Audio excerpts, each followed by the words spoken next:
Hey everybody, what it do, what it does, what it is, what it was. It's your boy Jaguar Pot, aka JP, aka Hot Chocolate, aka Mr. 8 Days a Week, No Sleep, and we are here with the Mettlestate Lobby A Pro and Open Qualifiers. You know what it is. The dogs, the big dogs who make it out of here. Top 8 from my lobby and top 8 from DKZA's lobbies. A grand total of 16 will find their way in the Pro Series, which starts on Mondays. Are we lagging out right now? I think we're already lagging out, which will be starting on Mondays and then the Open Series on Wednesdays. Hold on, let me fix this. Fine way to start out. So we did have some technical difficulties with the passwords. Thank you guys for rocking with us, but everything is a-okay. All right, so we're gonna have a grand old time. Again, 7,000 Rand will be on the line for the Pro Series, and then 3,000 for the Open Series. All right, we'll be running for about 4 weeks. This first week will be the qualifiers. I'm gonna tell you guys who is on the board for us, and then we'll take a look at where some of the teams will be landing. We have Toxic, Solo, Q, Mafia, Pegasus Gaming, Resurrection Undead, Cooley Gang, Hells Angels, Akasi, Black, Resurrection Haunted, Nibble MP, Costa Fam, Triad Blood, Tika Bomb, Dark Dragons, Silent Mercenaries, Maverick, Pretoria Titan, Apex Predators, Kingdom, The South, Team Unknown Marauders, Silent Killers, Inside Gov, Santa Muerte 2, and Oblivion Crest 1. All right, right before they touch down 2. So here we are with Resurrection Undead Team 5. Going to be making their break, hopefully northwest. As you see, northwest being the most clear part of this map. You can go, yes, Naya, Kameshki, Stalber, all that, and be pretty uncontested. Looks like we got a lot of cats around the Giorgio area. It's probably going to get nasty here soon in a minute. So definitely keep your eyes peeled. Right now we're in South Georgia, posted up with Apex, looking like they're going to be holding the apartment areas. And then down south, Team 6 around the school, or excuse me, around the hospital area. Cooley Gang, all right. So they have a bit of distance in between. Look at the zone popping up northeast. Let's take a look at what's happening southwest, close to the shores here. Just a bit of ferry pier looting. Will be Team 25, Oblivion Crest here, uncontested right now. They're going to have to probably make their way to the zone fairly shortly here, being one of the farthest teams from the zone. We're going to head down to Mill Base, Silent Mercenaries. Oh, okay, look at Insidious. All right, we've got Maverick Company here, uncontested. They're going to be holding down C Block. Pretty primo loot. They should be leaving out of here with at least level 2, maybe a flare, maybe 2. But everyone's looking pretty good right now. All right, pretty uncontested. I'm pretty sure that Quarry to Ferry Pier area might be seeing some action here. We're rocking with Nibble, who'll be making their way north. If they go any more west, they'll be bumping into Resurrection, as we did note at Ferry Pier. Team 25 is already posted there, so it looks like they're kind of just lost. They're trying to figure out what's good. I think they might have observed some shots or seen some open doors down there at Ferry Pier. Probably don't want to go that way, so now they're kind of stuck with this outskirt loot. They wouldn't even be able to go down to, I mean, they could go down to Primorsk. It would just be a little bit late. They'd be taking a little bit late of a fight, as we're seeing Resurrection Team 9 already down there. We're going to head and take a look at the Milta area right now with the Mini up top. All right, got a red dot. I mean, you can make it work if you can spam that bad boy. If you can spam that bad boy, you could definitely make it work. We're looking at Santa Muerte's member, Stuk Nye here, and the rest of his team just looting this kind of farm area, not too far in the distance. Team 20 over the crest, over the horizon. They're Team Unknown. You just have to do it? Okay, they have a trio as well. So looks like a lot of people over here in this northwest area just avoiding the Georgia Pole area, northern Georgia Pole, which is just being held down by one of the stronger teams right now. They've been doing a lot of big work, making a lot of noise here in the PUBG Mobile Africa Pro scene early. We are looking at Ikasi here, coming out North Georgia Bowl, uncontested, by yourself, substantial loot. That is always going to be a game changer. So we're definitely going to look to see how they progress through the match here. Let's see.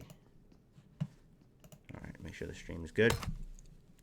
All right, so we're going to go a little bit more south of southern Georgia Pole here. Why did this pop out like this? Okay, so I think we're okay there. All right, so we're gonna go a little bit south of Georgia Pole and see what's good over here. All right, Getting some action over towards the farm, Milta area. Let's peep who we rocking with. All right, so looks like Team 24 has noted another squad over here moving up a bit southeast of them. Looks like they're angling in pretty good moves already from what I'm seeing. Return to VSS Fire will be Anubis. No connection quite on that one.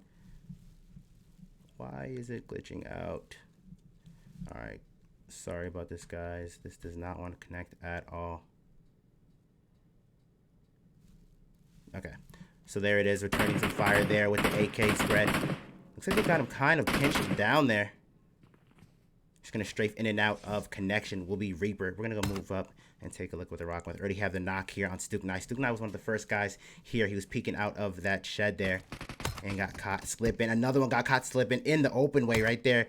Will be Fuzzy. And now I think Team 12 is going to use this point to push up and finish this off pretty quickly. They did get Stuknai back up. Stuknai actually working that mini there. You saw him with that red dotted mini, putting it to effect there, getting the return knock on Reaper. Anubis is going to have to meet one member still here inside of this warehouse. Going back. Oh, there. Look at it. What? Why are we just right now, just reviving right now here in the middle of the warehouse? That's what we're going to do right now. He sees another one coming in the open behind him. Anubis going down. Looks like Stuknai's gonna have to do it. Stuknai was the first one knocked here by himself. A little bit of thirst action there. Jackal is down inside of the shack. Stuknai's gonna find himself outside of the barrels here, just strafing in and out. Just steady beaming with the mini, not allowing him to peek anything and thirsting his butt there. He has no helmet, no armor right now. He's gonna be peeking from the left side of his barrel. Just post it up here.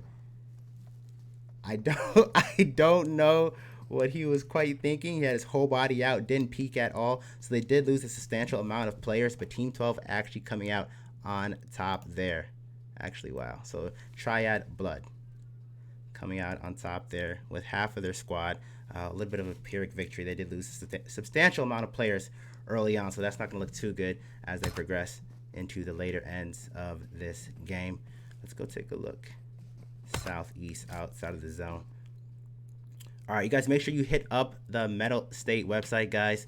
We got the daily Get Good series. You're winning 1,000 Rand if you are the top solo player. Got to post your pics, got to post your screenshots, got to post your dope videos. Make sure you tag me on Twitter at JaguarXPod_. I want to see him too. Holla at your boy as well. This is really dope. It's really dope, guys. This is your chance to, in a blossoming scene, when it comes to competitive nature, you guys are able to put down basically your stamp right now here early. A lot of big implications riding on this, okay? As we said, from these qualifiers, 3 games today will be Erangel, Miramar, Erangel. From these games, we will decide our pro series, top 8 coming from my lobby, and then simultaneously right now, the other top 8 being decided in DKZA's lobby. We're taking a look at Coolie Gang as they rotate towards the edges of the zone, okay? So not quite there, but it looks like they're just going to ride on the edge of the zone, and that's not a bad strat to take right now as this zone is shifted high north, all right? So you're going to see a lot of teams, which they're already looking at, a lot of teams coming from the south, okay? We have that northeast shift of the zone. A lot of teams will be coming from the south. So if you're on the edge of the zone or even in the zone, that's a beautiful choke point, all right? As they're looking to do with these teams who are trying to make their way. With Toxic Team 1 over here, I believe that's the Zambian team from Zambia. So that's pretty cool. You know, we have all sorts of nationalities here. We've got South Africans, Nigerians. You guys know what it is. We scrimmage with you guys every day, so it's definitely good to see you guys here competing for that prize already. All right, I feel like the babies are growing up quick. It was just yesterday you guys were learning how to sign up in Discord, and today you're competing for a major prize pool and for great implications. So hats off to you guys. Well done. All right, so we're gonna have a bit of a scope off here. No one's really taking the aggressive angle, which is, you know, you want to make sure that you are qualifying, right? Obviously for that top 8, so you don't want to go out too risky here. Don't want to over peak, overextend. Looks like they have no real scopage, just kind of got some red dots here on Coolie Gang Team 6. We're gonna take a look at what type of optics we're rocking here with Toxic with the optics bars. All right, so 2 power. So by and large, the oh, we got a 4 power in SKS. Hallelujah. 6 power. Okay, so definitely if they're going to be looking to take that fight, they have the better mid-range equipment. They are inside of the red zone and outside of the zone. All right, inside the red zone and outside the zone. So you're not going to want to stay here for too long. As you can see, they're going to be gearing up in the vehicle. But it looks like they only had 1. So we know what happens. You get 1 vehicle in the red zone, all of a sudden you end up with the dead zone. All right, so that's probably not the best move to take. I hope you got more. We're taking a look at Apex, rotate into the zone. They can go pretty much center mass if they were to go north of Rozak, but it looks like they're going to stay on that low southern hemisphere of the zone. Might be bumping into from the east team King here. Looks like they'll be going to Rozak first. And are we traveling by foot or what? Buggy? All right, so we're at the eastern outskirts of actual Rozak. Looks like we're going to keep on maintaining our peace and go deeper into the center of the zone. You see the whole northwest, or northeast, excuse me, angles of the zone is pretty much clear because the zone popped far northeast. So a lot of people don't want to venture past or extend where they don't have to. All right, so look for this team as well, Resurrection here, Team 5, to be making a pretty big splash, all right? They don't really have anyone contending them for kilometers out here. All right, so they'll be pretty Gucci as they make their way to the zone. And they'll even have a chunk of land before anybody. Dark Dragons, all right? Them Nigerian Dragons prioritizing zone here, all right? Good move. They got a nice little compound here for a stretch. 360 stretch. Okay, we got some action. Hold on. We're going to go a little bit down south. Again, we thought it would happen. Team 17, Team 18 over here posted up in the school region. We've got majority of Team Silent Mercenaries in the aquatic center. Looks like G-Man pushed up and got knocked on the first floor. Insidious will be the first one in the actual main school building, or at least against it. He's not going to push in or push up, which is a good move. He's going to wait for that coverage from the aquatic center and busting through the window with the rooftop knock and thirst. And now the odds have been dropped in their favor heavily. Just one still standing. He's going to cook it. Nobody on the second floor. Looks like Insidious will be going for that revive on G-Man. Maybe a bit of a distraction nade. There was absolutely no connection on that one. And looks like they're rushing in from the aquatic center here. Just posted in the stairwell. It's going to get tight here in a second. I like how they're moving in like wolves. Full pack. They got to keep it tight. You know, you cut the corner, you get thirsted, you get bursted, and you're out when you had the numbers advantage. You get chopped down like a cherry tree. And, yeah, that's always a tough time. So let's see what they're working with here. Just being methodical. True militaristic sweep. Checking every room. Clear. Clear. Keep it tight, man. They're right. You got to keep it tight. Maintain the peace there. You guys got to keep it tight. You never know when you cut the corner. Get thirsted there. Smoke out. All right, so we know they're tossing these smokes, obviously, to no damaging effect, but it does shift the teams around. They get nervous, and then you're able to hear those auditory steps and kind of locate where they are. Jumping around the front edge of the building, strafing into the front window. He tried to jump in the window, getting knocked there. One member still standing. Solid Mercenaries are just dirtying the squad, just dirtying them up. He was trying to get his last stance, but again, they came with the full frontage, the full force. They had two on one side. As you've seen, the rest of the gang joining up in the front, and that is, I believe, our first full squad eliminated by the hands of Silent Mercenaries. Well done there. I know somebody who will be pretty proud of you guys. It's one of the few teams who are already part of an organization or an external org from Africa. So the scene is already developing quick, and teams are getting claimed up and picked up, and it's pretty awesome to see at a rapid rate. This team right here, Akasi being one of said teams here, getting the multiple vehicles. I like it. What's happening in the blue zone? You can't spend too much time in the blue zone, dog. What are you doing out here? It's got 1,000% KD. If you mess with it long enough, you will drop. I think they're going to be okay. They're out in the open, which is always hella scary, especially to get knocked. But no one is actually around them for a good stretch. We're going to move up OC, not too far from the red zone. When we saw them first, initially, they were looting up at Ferry Pier, right? So it looks like they're going to be going directly northeast into the zone, as the majority of teams would be. So that southwestern angles of the zone, southwestern corner, if a circle could have a corner, is getting a little bit stacked up. And as we thought with Team 5 over here, Resurrection will be going directly due east into the zone. Little contention in a caravan style. I like it. These are the strats. These are the moves. One whip gets blown up. One half of your team gets taken out. You still got another leg left to run the race. And they're going straight into SK here. They got to be hearing them soon. And look from the kill feed. Resurrection. I believe Resurrection undead. Just getting plopped and bopped up by the blue zone there. All right. Toxic versus Nibble. Southwest outside the zone here. Collecting a knock on their path to the zone. Looks like both teams with similar intentions here, trying to take this bridge path into the zone. But Toxic was holding a beautiful choke point here as well. Toxic was holding the zone and caught Nomad slipping there. And he's surely going to perish. You're hearing the SKS ring out. trying to finish him off there, and I'm sure the rest of his team will be going off in the distance. Let's take a look at them. Yeah, they're definitely going to keep on going towards the zone. They have a pretty good amount of it that's clear out there in the west. So, I mean, that's what it is. That's why we do take multiple vehicles. The new centralized most team being Akasi here, full squad. The originators of the central positioning would have been Dark Dragon, Scene 14, and the zone has since shifted. I'm just watching Resurrection perish slowly here. They're just going. They are just going to the zone, guys. Definitely a tough way to get defeated. And now the east side of the zone getting stacked, and same with the center area as teams rotate. You just saw Silent Mercenaries rotate the distance a bit out of a mid-range affair here. Akasi's going to be putting heavy beams. Not a true connection as they rotate on the backside of the hill. Brilliant move, backside of the hill to make themselves into the adjacent compound. And then again, treating their vehicles here. Okay, Toxic finishing off Nomad there. He was a knock member that we just spoke about from Nibble Impy there. So parking on the backside of the compound, putting their vehicles out of harm's way. You got to treat those vehicles like the fifth man. And they really take... Oh, look at that, bro. They came here late. And G-Man, I believe, getting that knock with the M24. They got here late. They were getting shot up. They took the time. They calmed themselves. They composed themselves. And they actually achieved the first knock from getting heavily pressured in the rotation to actually achieving the first knock. What a way to recover. They already got 3 kills to their name. As we saw, they did get the first squad wipe on their first confrontation there. Look at Sidon with the alternate angle there. He can make the difference, or he can get 8 up. He has been noted by Insidious here. Not hard peeking too much. Let's go see what he's trying to do from his end.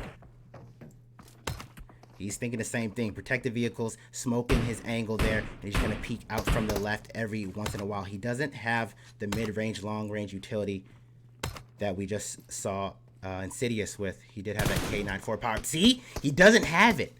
The 4.9, yes, it is versatile. Or excuse me, the M4 with the 4 power top. It is absolutely versatile. But the K9, that's what it's there for. All right, that is what it's there for. All right. So you don't want to contest that one. You maybe didn't know because you didn't get knocked, but yes, now you know he has a K9. And then over here out in the distance, we saw C6 over here, or excuse me, Pulley Gang over here in the distance at this choke point. And as we said, teams who rotated late. Okay, so Team Toxic over here was the ones who dropped a member from Nibble Impy there. And then due to their late rotations, they got bumped into here by Cooley Gang, who's able to just eat. And look at him just eating as he moves through the plains, taking everyone out there. There is 2 more members who escaped on top of Everest there. And the rest of the squad will be able to come in by foot. It looks like Kyle will be the last one from his squad, finally making it. I don't want to speak too soon, but finally making it out of the blue. His team was getting knocked back and forth back there outside of the zone. It looks like they finally made it. And this zone is going farther and farther northeast. It's paying no respect to anybody or any rotations that they need to do. It seems like as these teams are just getting there, the zone just goes further and further and just keeps on psyching them out. And all these teams that found themselves in the center, like Dark Dragons, Akasi, as we saw, they're going to begin their rotations as the zone dictates. All right. So y'all got to make sure, all right? Make sure you're up in here getting ready for the Pro Series, for the Open Series. Holla at the Get Good Series. All right, check out the Mettlestate website for that, guys. A lot of dope things going on and big moves being made in the region of Africa. So these are one of the pioneer events. So make sure you're in the know. All right, looking at Akasi, rotate by. A little bit of turnabout is fair play. Apex this time, all right? Returning the shots on them as they rotate. You're seeing 4 vehicles. Supreme in the gang, confident on their rotations. They move as soon as the zone pops. No dilly-dally, no delay. All right, we did see them in that engagement back there with Team Silent Mercenaries, where one of their players got knocked by the bolt action there, and they quickly revive up and go towards the zone without any delay. So well done there. So we're looking at Resurrection here, also busting shots. We saw them coming up from Lipovka on that east side. And look at Thrax getting dropped by Viper. Viper on that alternate angle. Looks like Thrax was looking at busting out shots at Brown Mamba there in the distance. We have 2 out here in the open. Thrax getting dropped right there by himself. So we do enjoy the spread angles, but that is what it is. That is the risk. Look at the ground they have to cover to revive you. I don't think it's going to happen. Open field, unless you got 1, 2, 3, 4, 5, like 58 smokes to get to this man, I don't think it's going to happen. All right. I do not think it's going to happen. So that is the risk you take. when you give some space. Viper over here, do you have some health, my boy? It was a brilliant knock, but you can stop to heal. Looks like he's been in a couple of fights himself. Redded up armor there. About a third of the way gone for both his helmet and his vest there. Has no more first aid. All right, but let's take a look at the first aid of his teammates. They're pretty low as well. All right, so I understand. Look at Inspector peeking out from the left side, just putting some DP paps on him with the 4 power. I think Inspector did have some sort of pull action. Yes, eating some damage there on the side. Let's take a look at what he has. I don't know if he wants to take that peek off. Yeah, he has the M24, so he can absolutely devastate. We're going to move on to the next fight here, though. I believe that Toxic was getting into it on the southwest angles, but they're getting dropped the rest of the squad. So we're going to go a bit southwest and take a look at what's happening there. All right. It looks like Hooligan just finished them off. So they should be looking at, 3 kills there. Finish them off as Team Toxic was coming late into the zone. We're going to go back up to northeast, looking absolutely stacked up here as the zone kept shifting and shifting ever so closer to the water's edge. It looks like return a favor there on SK. They've been pressed down there in their compound, and not too far in the distance will be Mamba. Mamba could make the difference with that alternate angle there, but I just don't know. I don't know if this is for them right now. One player barely left standing on the fight. Looks like the rest are rotating out. Looks like he's going to suppress them as they're able to move there in the distance. Good little suppressive action. Berserk knocking Red Mamba here a little bit too much. If we're looking for that suppression, don't get overzealous there. You're just looking to hold them down as your team rotates out. And there will be one more player dipping out in the distance right now for his squad. So that's definitely not how we want to make it into the late stages of the zone. Just one player left, Mamba here, living up to his name. Brown Mamba, he's going to snake it out as the rest of the team is going to perish. One player knocked there is going to perish. Let's take a look at Team 10. Nibble did lose Nomad. That is their IGL. Seen him do some outstanding things, but let's see if the rest of the team can survive and thrive without Big Dog Nomad. And we're seeing Mamba down there, Team 22, the last of his kind, just posted down there in Tyad in the distance. Team 12, they had that northwest battle of North Georgia that they came out on top. They did lose 50% of their team in that fight, but they're still kicking. They're still kicking. All right, so it's like Hooligan. All right, so remember, we did see Akasi here first, and they just replaced them. And Insidious has just been going off with that K9. This is the same exact angle where he dropped, I believe, Supreme from. It was one of the members from Akasi. Same exact angle. He was working at K9. He's been going off. He's a bolt god. He's a bolt god, guys. He's really not missing the shots. He's holding the same angle. He seems to be containing this right angle pretty well. No one can peek out from those brown shipping containers or those brown boxes there on the right side. You're hearing also the MK being busted out. So they have the long range, and I hear SKS as well. They have the long range to do these battles right now and win them pretty effectively. Looks like Dark Dragons might be rotating into the mess right now. They've got to be hearing these shots. They probably do want to stop in this bowl. I don't know if they want to push all the way. There you go. Got their vehicles. So go and suss it out on foot. You don't want to be alerted by the sounds of an engine there. Leaving their vehicles back in the distance, though. They've got 30 seconds to move up to the zone. They might have to just hard push it. 30 seconds. And you want to take this open field fight and then get in your vehicles. I really don't know. You might find yourself gate kept right there. Dan is busting out the VSS shots towards Silent Mercenaries. Whamsy joining in the fray as well. Oh, this is going to be a good one. We're seeing Akasi on the east side versus Nibble. So these are the two most centralized teams, which isn't saying much because they're on the eastern edges of the zone here, finding themselves in battle. I think Nibble was rotating past by, and Nova barely making it out. I think Grim might make it out as well, but they got caught on the eastern rotation by Akasi. Akasi's just spread all the way from north towards the middle edges of the zone, getting the elevation as well, holding down multiple angles. 360 here. You're looking at them, Team 8. They do have some elevated players above them, and Team 20 as well. We're going down southwest over here. Apex going to be bursting out some shots down there against the two members that we just noted from Nibble, rotating in the distance, as well as Team 6's Coolie Gang, who chose to evacuate from that battle with Silent Mercenaries. They're rotating past the middle confines of the zone. Let's see if Grim, who's right above them, notes them. Could absolutely ruin their day. He was pressed down by the squad, so they're not able to peek off of the ridge. Or if they are, there they are, peeking off the ridge. It's a little bit late, but they're still going to eat. Collecting one knock, dual knocks. You're seeing the rest of the squad dip out there in the distance. Let's go take a look at the duo as they rotate past by Akasi. It might be a similar fate to the first half of their team. You're seeing them down there getting knocked by Nibble. They want to go and maybe get some vengeance on the gang right now. But look at Optic right here. He has no clue. You cannot make an emotional move like that. That's why you caravan, so you don't all have to die. Nades are coming out, and they have one more member, just Maverick. And this time, this kill will go to Supreme. So one atop for the players on top of this hill. They had no clue Akasi was here. Akasi now immediately, without reloading, without thinking, without pausing, busting out shots at Team 20 southeast in the distance. Looks like they're going to be on the backside of this crest here.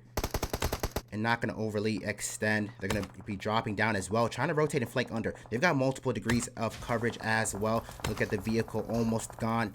I think one, yeah, there it is. It's actually getting blown up there. We're going to go back and take a look from Akasi's vantage point here.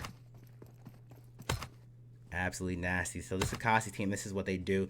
They choose to disengage at the right time. We saw Coolie Gang, actually the team that they shot down from atop that hill, rotating in late behind them. They took over that same warehouse where Akasi was posted up at, shooting against Silent Mercenaries. The same knock position by Insidious with the bolt action, but Akasi choosing to disengage and make a break for the zone earlier. Northwest edges of the zone.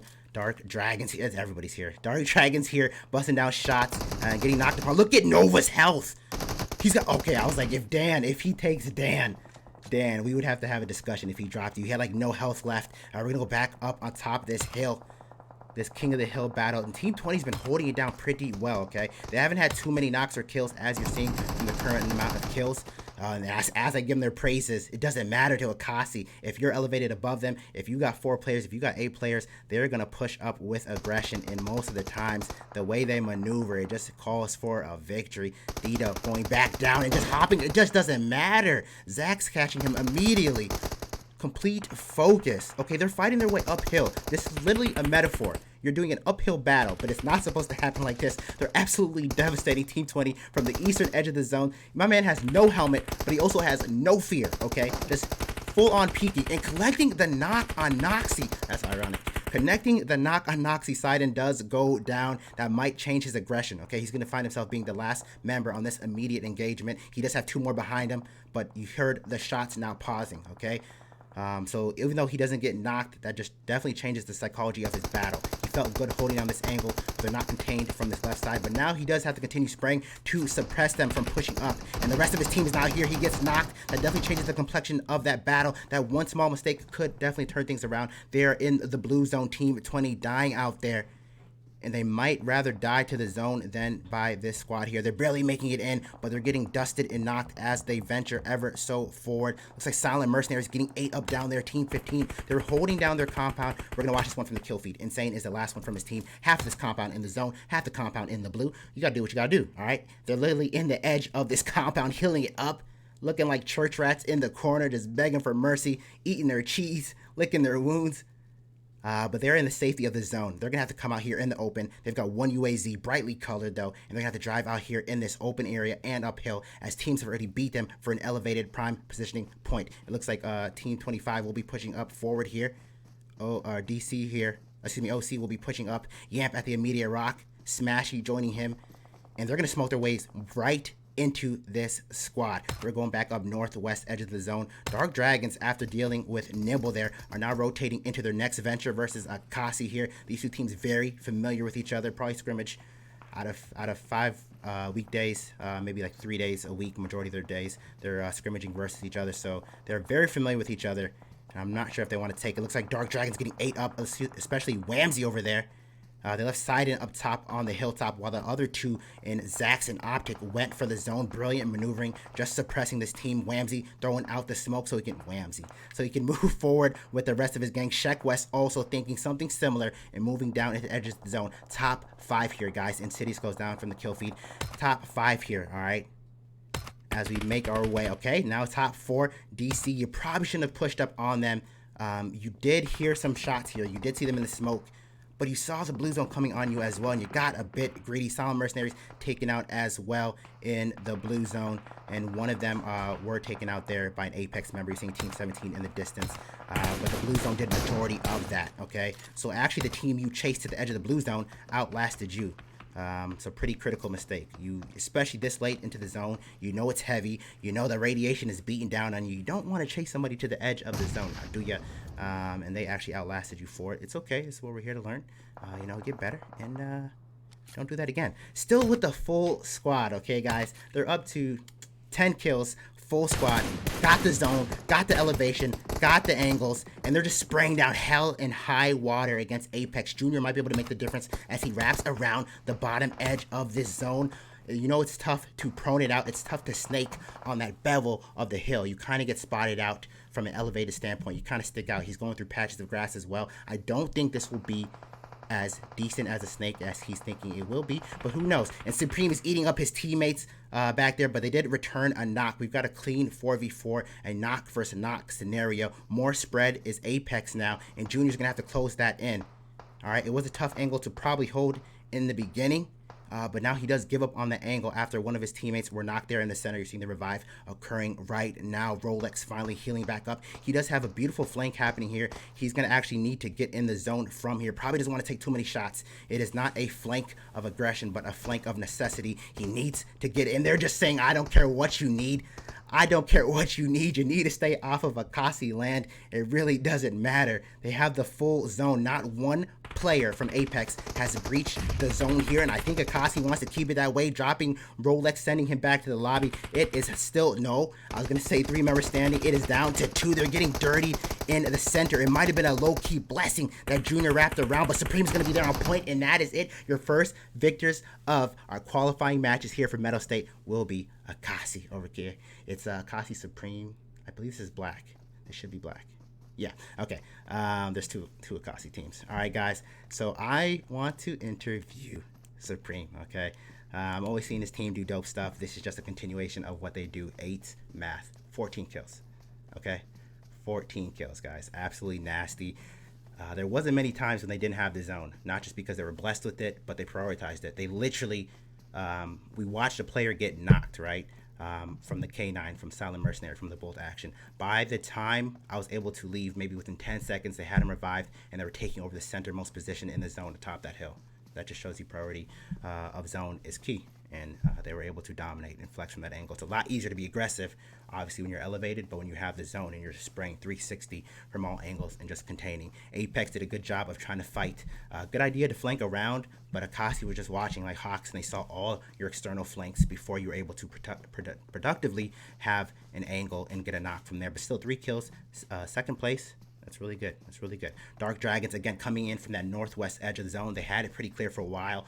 They did drop Nibble, or what was left of Nibble there at those shacks north, and it paid out for them pretty well there, and then they got dropped there at the end. But still, 3 kills, third place, fantastic. Silent Mercenaries, they were working the zone for sure, and they were dropping cats, but they came a little bit too late on the edge of the zone. We saw them pinching that compound, like I said, looking like church rats, pinched behind the broken wall there. They actually overcame Team 5, the 5th place team that came out towards them, being Oblivion Crest, OC. They outplayed them as they pinched them against the broken wall and in that compound, and they made their way into the zone barely, and then the blue zone caught them. So 9 kills, not bad, 4th place, and then Oblivion Crest, 5th place, 2 kills. We're looking good, but I know you were hungry. I know you saw the team there, but you just can't chase them outside the zone like that. All right, you have the zone, don't chase them.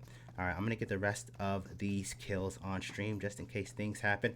All right, so this concludes the first match, guys, for the A lobby qualifiers. We're going to have 2 more matches. We're going to Miramar, and then we're going to end it with the Classic again, back to Erangel. Same thing is happening over on DKZA's channel. Make sure you give that boy a shout out and a follow. You know he's doing some dope streams for Africa as well. Give him a follow, and check out the Mettlestate site. You can get the full listing of the current qualifiers, how these plays are breaking down and all that, and see who's placing in that top 8, that all coveted top 8 spot that moves you on to the Pro Series. All right, so you definitely want to check that out, stay informed. I'm going to try to give you some scoring and see if we can get that man Supreme in here, because I want to talk about it. I want to talk about what I just saw. All right, so just stand by, guys. Stand by, guys. All right, we'll be back.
All right, guys. So we're getting ready to form up the second lobby. We will be going to Erangel.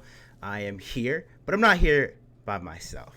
I'm here, or at least I believe I am. I'm joined with the IGL for your Akasi Black, your winners from the first match. Supreme, are you here? Supreme, can you hear me? Akasi Supreme, paging. What's up? What's up? What's up? Can you do me a favor? Can you turn up your mic a bit? You sound a little bit low for me. Thank you, thank you, thank you. All right, so as you do that, I just want to ask you some questions, man. First off, congratulations on winning the first match. All right, for the Pro and Open qualifiers for Mettlestate's PUBG Mobile Series here. You guys had an emphatic victory. This is really nothing new for you guys. You know, I've been seeing you guys since you were raised, and you raised the bar all the way to Akasi Esports, and you're just continuing that dominating fashion. So tell me what was going through your mind. You know, you had a majority of your gameplay was played atop that hill, and you had multiple teams 360 degrees from you guys, and you were just holding down that hill, and you were blessed with a few zones. What was going through your head at that point in time in that position? Give me the recipe, bro.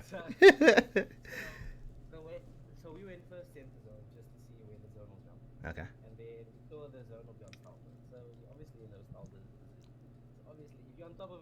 Mm.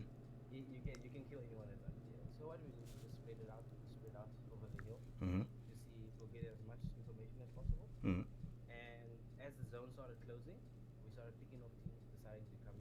You did.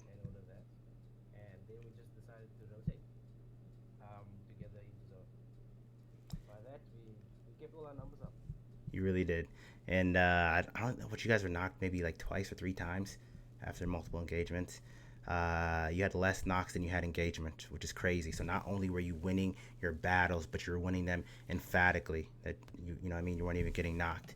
Um, so King is saying, can you do me a favor and hop out this VC?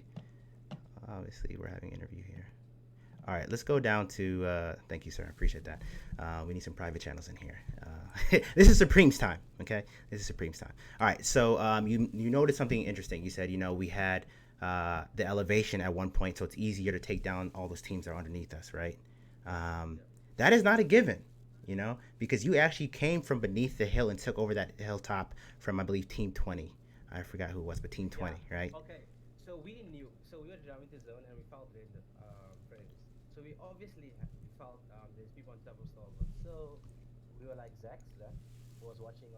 Yeah, yeah, he was.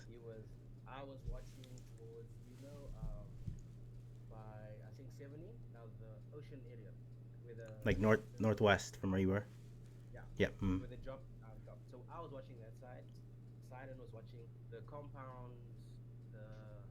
Right.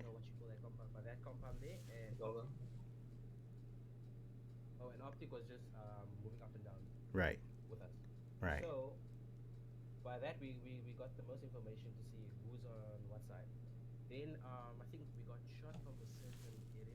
Mm.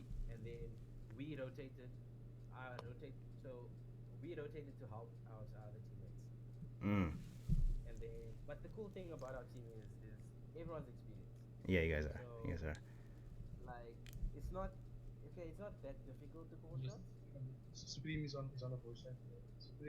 Hey, hey, AYD, do me a favor. We're talking. We got to get these channels locked. So we're having an interview with Supreme. He just won the last game. So yeah, yeah. So please leave this channel, please. That'd be great. Thank you. All right. Man. Right. Yeah.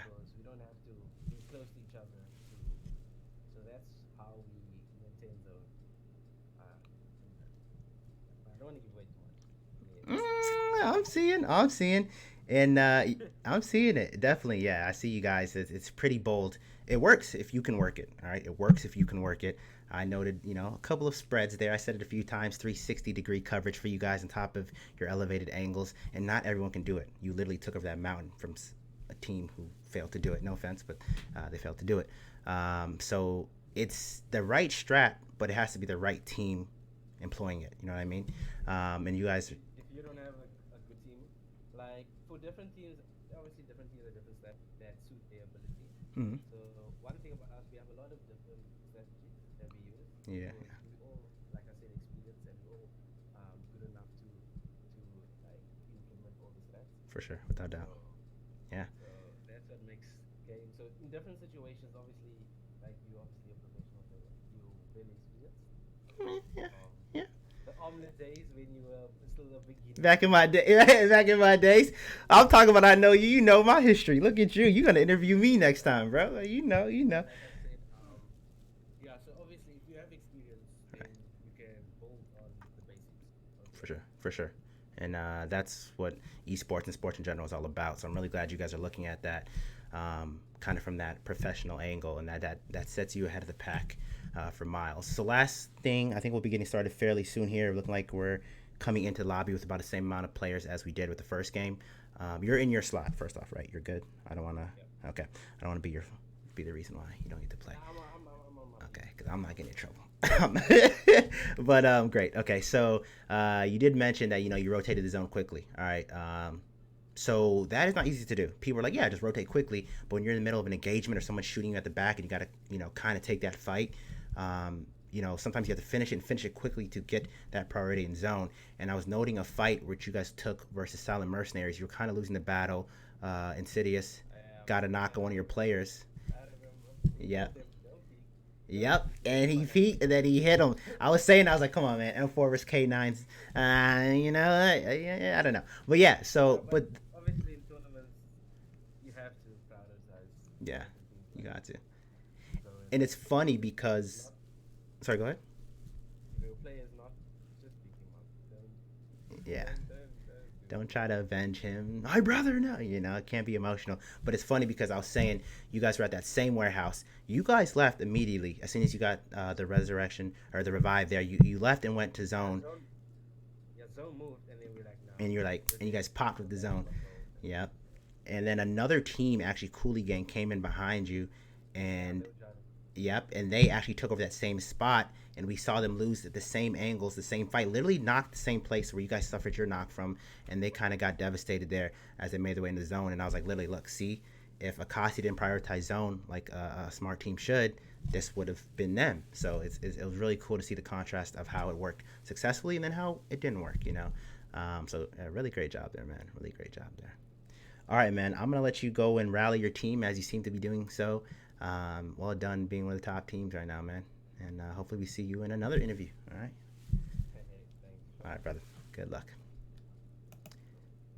So that is Kasi Black Supreme, their IGL.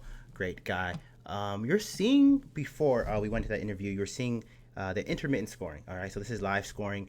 We do have the live results on Mettlestate. All right, so you want to go over to Mettlestate and check out the teams, and they'll be rack and stacked by their scores. All right, so it's about as live scoring as live scoring can get on a website. But we do have one of our members, Blessed Guami, in the back, who's also doing the scores right now, and there's a bit of the review or the replay there. That's the hilltop battle we're talking about. You know what I'm saying? There it is. I don't gotta talk about it. There it is. All right. So I think let me actually ask Guami real quick. How are these looking? You're about to hear some staff, but it's all good. They want to talk to you guys anyway. Uh, hey guys, Hey, what's up? Hey, what's up, This is Jack? what's up. This is the wonderful staff making things happen, guys. So when you see them and you're giving them a tough time, stop it. All right, just stop. They're back here for you. Hug them and tell them to have a good day. They're out here doing these scores for y'all, but it's fantastic. So Guami, this live scoring I'm looking at, is this live in the flesh? It's up to date. This is up to date and live. What a Yes. beast. Okay, I barely got out of my interview, and you guys have scores. All right, you don't have to tip me. You don't have to tip the staff, but my PayPal. No, I'm kidding. All right, so you're looking at you're looking at the scoring, guys. You're looking at the replays. Of course, as to be expected. Let me not dominate your guys' channel. I'll let you guys get back to it. Thanks. When are we starting, Kwame? Looks like we've got 2 more minutes. 2 more minutes. Okay, I'm gonna go through the scoring. Thanks. Appreciate you guys. Okay, so you're seeing the live scoring. All right, as we just expected, we interviewed it. The IGL for Akasi Black Supreme. They won that match with like 12 kills or something like that, and all four players still standing. 24 points. Okay, they have roughly double their closest competition in second place being Silent Mercenaries with 13 points.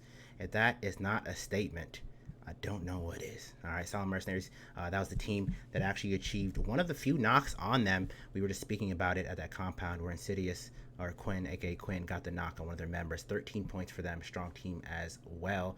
Apex Predators, that was the second place team actually. So that means Silent Mercenaries, who went out before that second place team, Team 17, Apex Predators, beating them by frags alone. Okay, so that aggression did pay off for them. Third place being Apex Predators with 10 points. Not too far behind them will be Dark Dragons with 8, Resurrection Undead, and Oblivion Crest tied in 5th place with 5 points, all the way down. So, wow.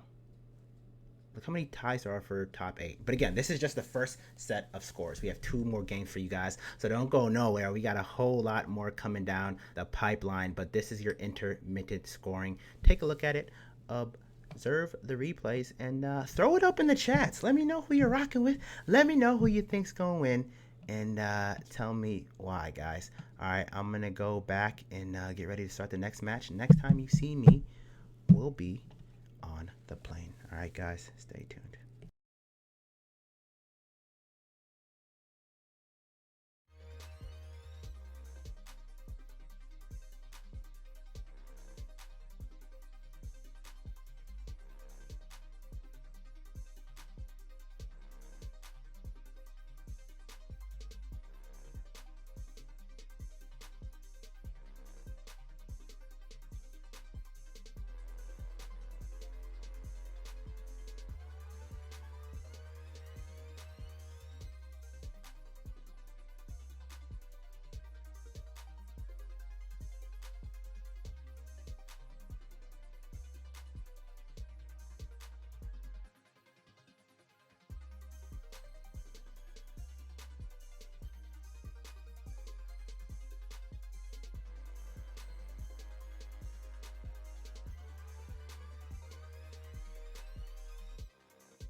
All right, guys. We are on the plane in the sands of Miramar, getting ready for match number 2 for Lobby A of the qualifiers for Mettlestate's Pro and Open Series. All right, the Pro Series, the top 8 from my lobby, the top 8 from DKZA's lobby, will join into that Pro Series and battle it out across 4 weeks, Mondays. Okay, Mondays. For the grand prize of 7,000 Rand, broken up in different denominations, of course, for first, second, third. And then as well, the rest of the teams who do not make it in that top tier will have their chance at the Open Series, which is a 3,000 Rand pot as well. So that's still pretty dope. All right, guys. So definitely make sure you give it your all. You got to come out harder than you did the match before. Pretty southern plane path. The major city that it goes over is Los Leones. So if you want to stretch out farther north to La Cloveria, Torre Ahumada, or Campo Militar, you're going to definitely need to get yourself a vehicle of some sort or another. It might make for some interesting center zone fights. Picado, all within reach. Let's see who's bold enough. We do need those frags. All right. So we saw how important that was. I think Silent Mercenaries went out in about maybe 5th place, something like that. but they actually beat the second place team because they had a large amount of kills. We saw them working pretty good in tandem offense there. So yeah, definitely go out and flex what you got. If you want to see the scoring format, head over to the Mettlestate rules online, and you can see that there. I had a pretty good interview with the Akasi Black IGL in Supreme. Didn't want to give away his secret sauce. I don't blame him. Don't give away the tools to the trade, but you saw the effectiveness of his leadership and of the teamwork from his team. Speaking of him in that squad, they are here at Los Leones. They stay true to the path.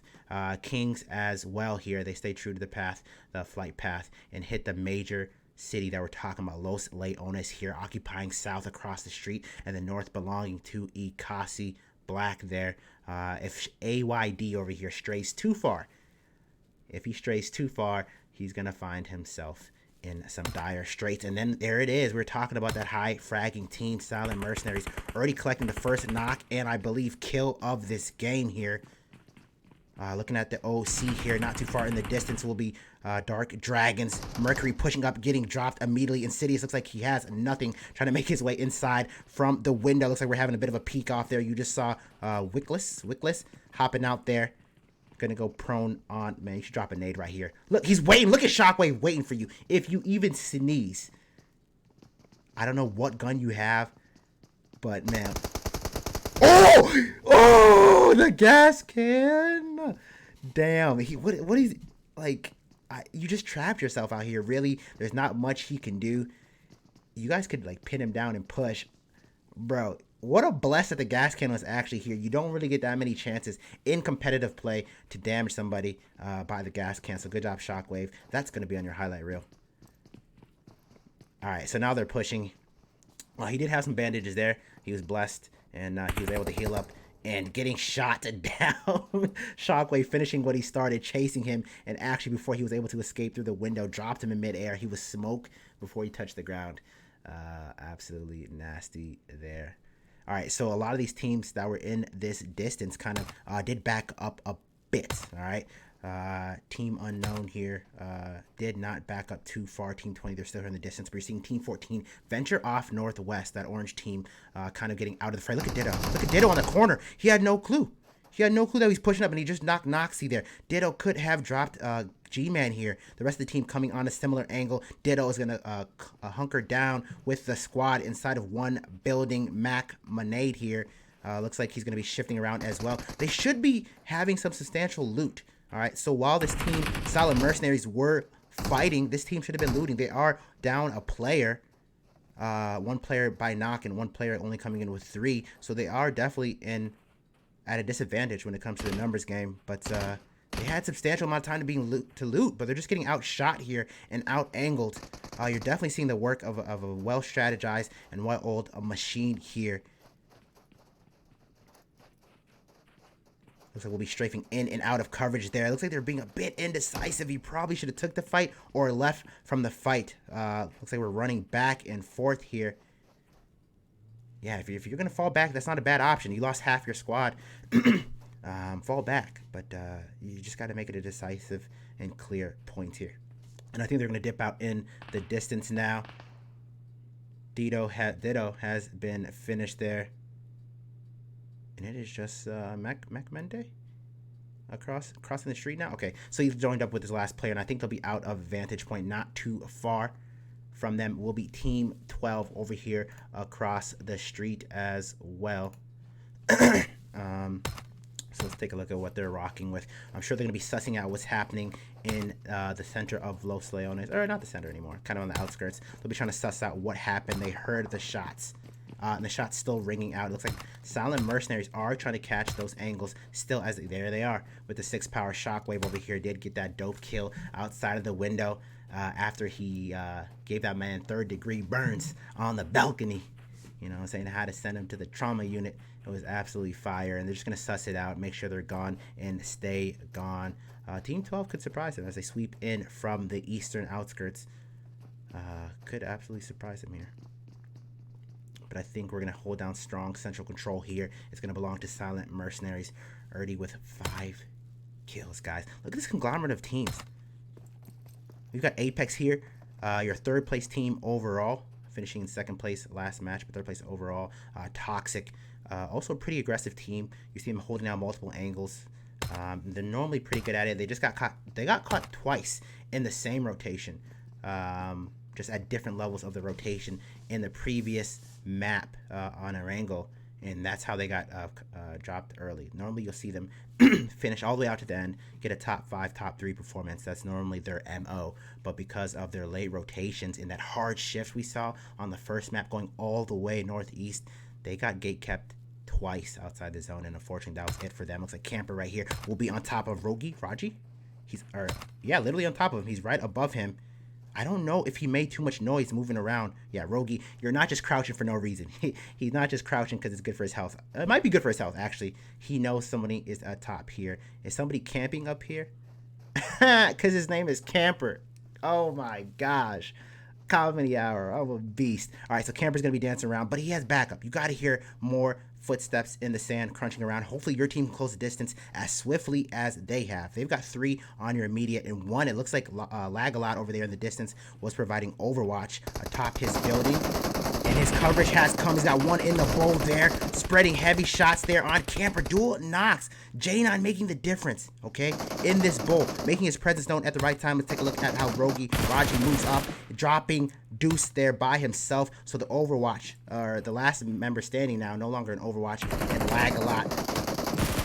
Getting, so that's so crazy, yo. He did get the knock. He knocked him out the whip, but the whip doesn't stop, okay?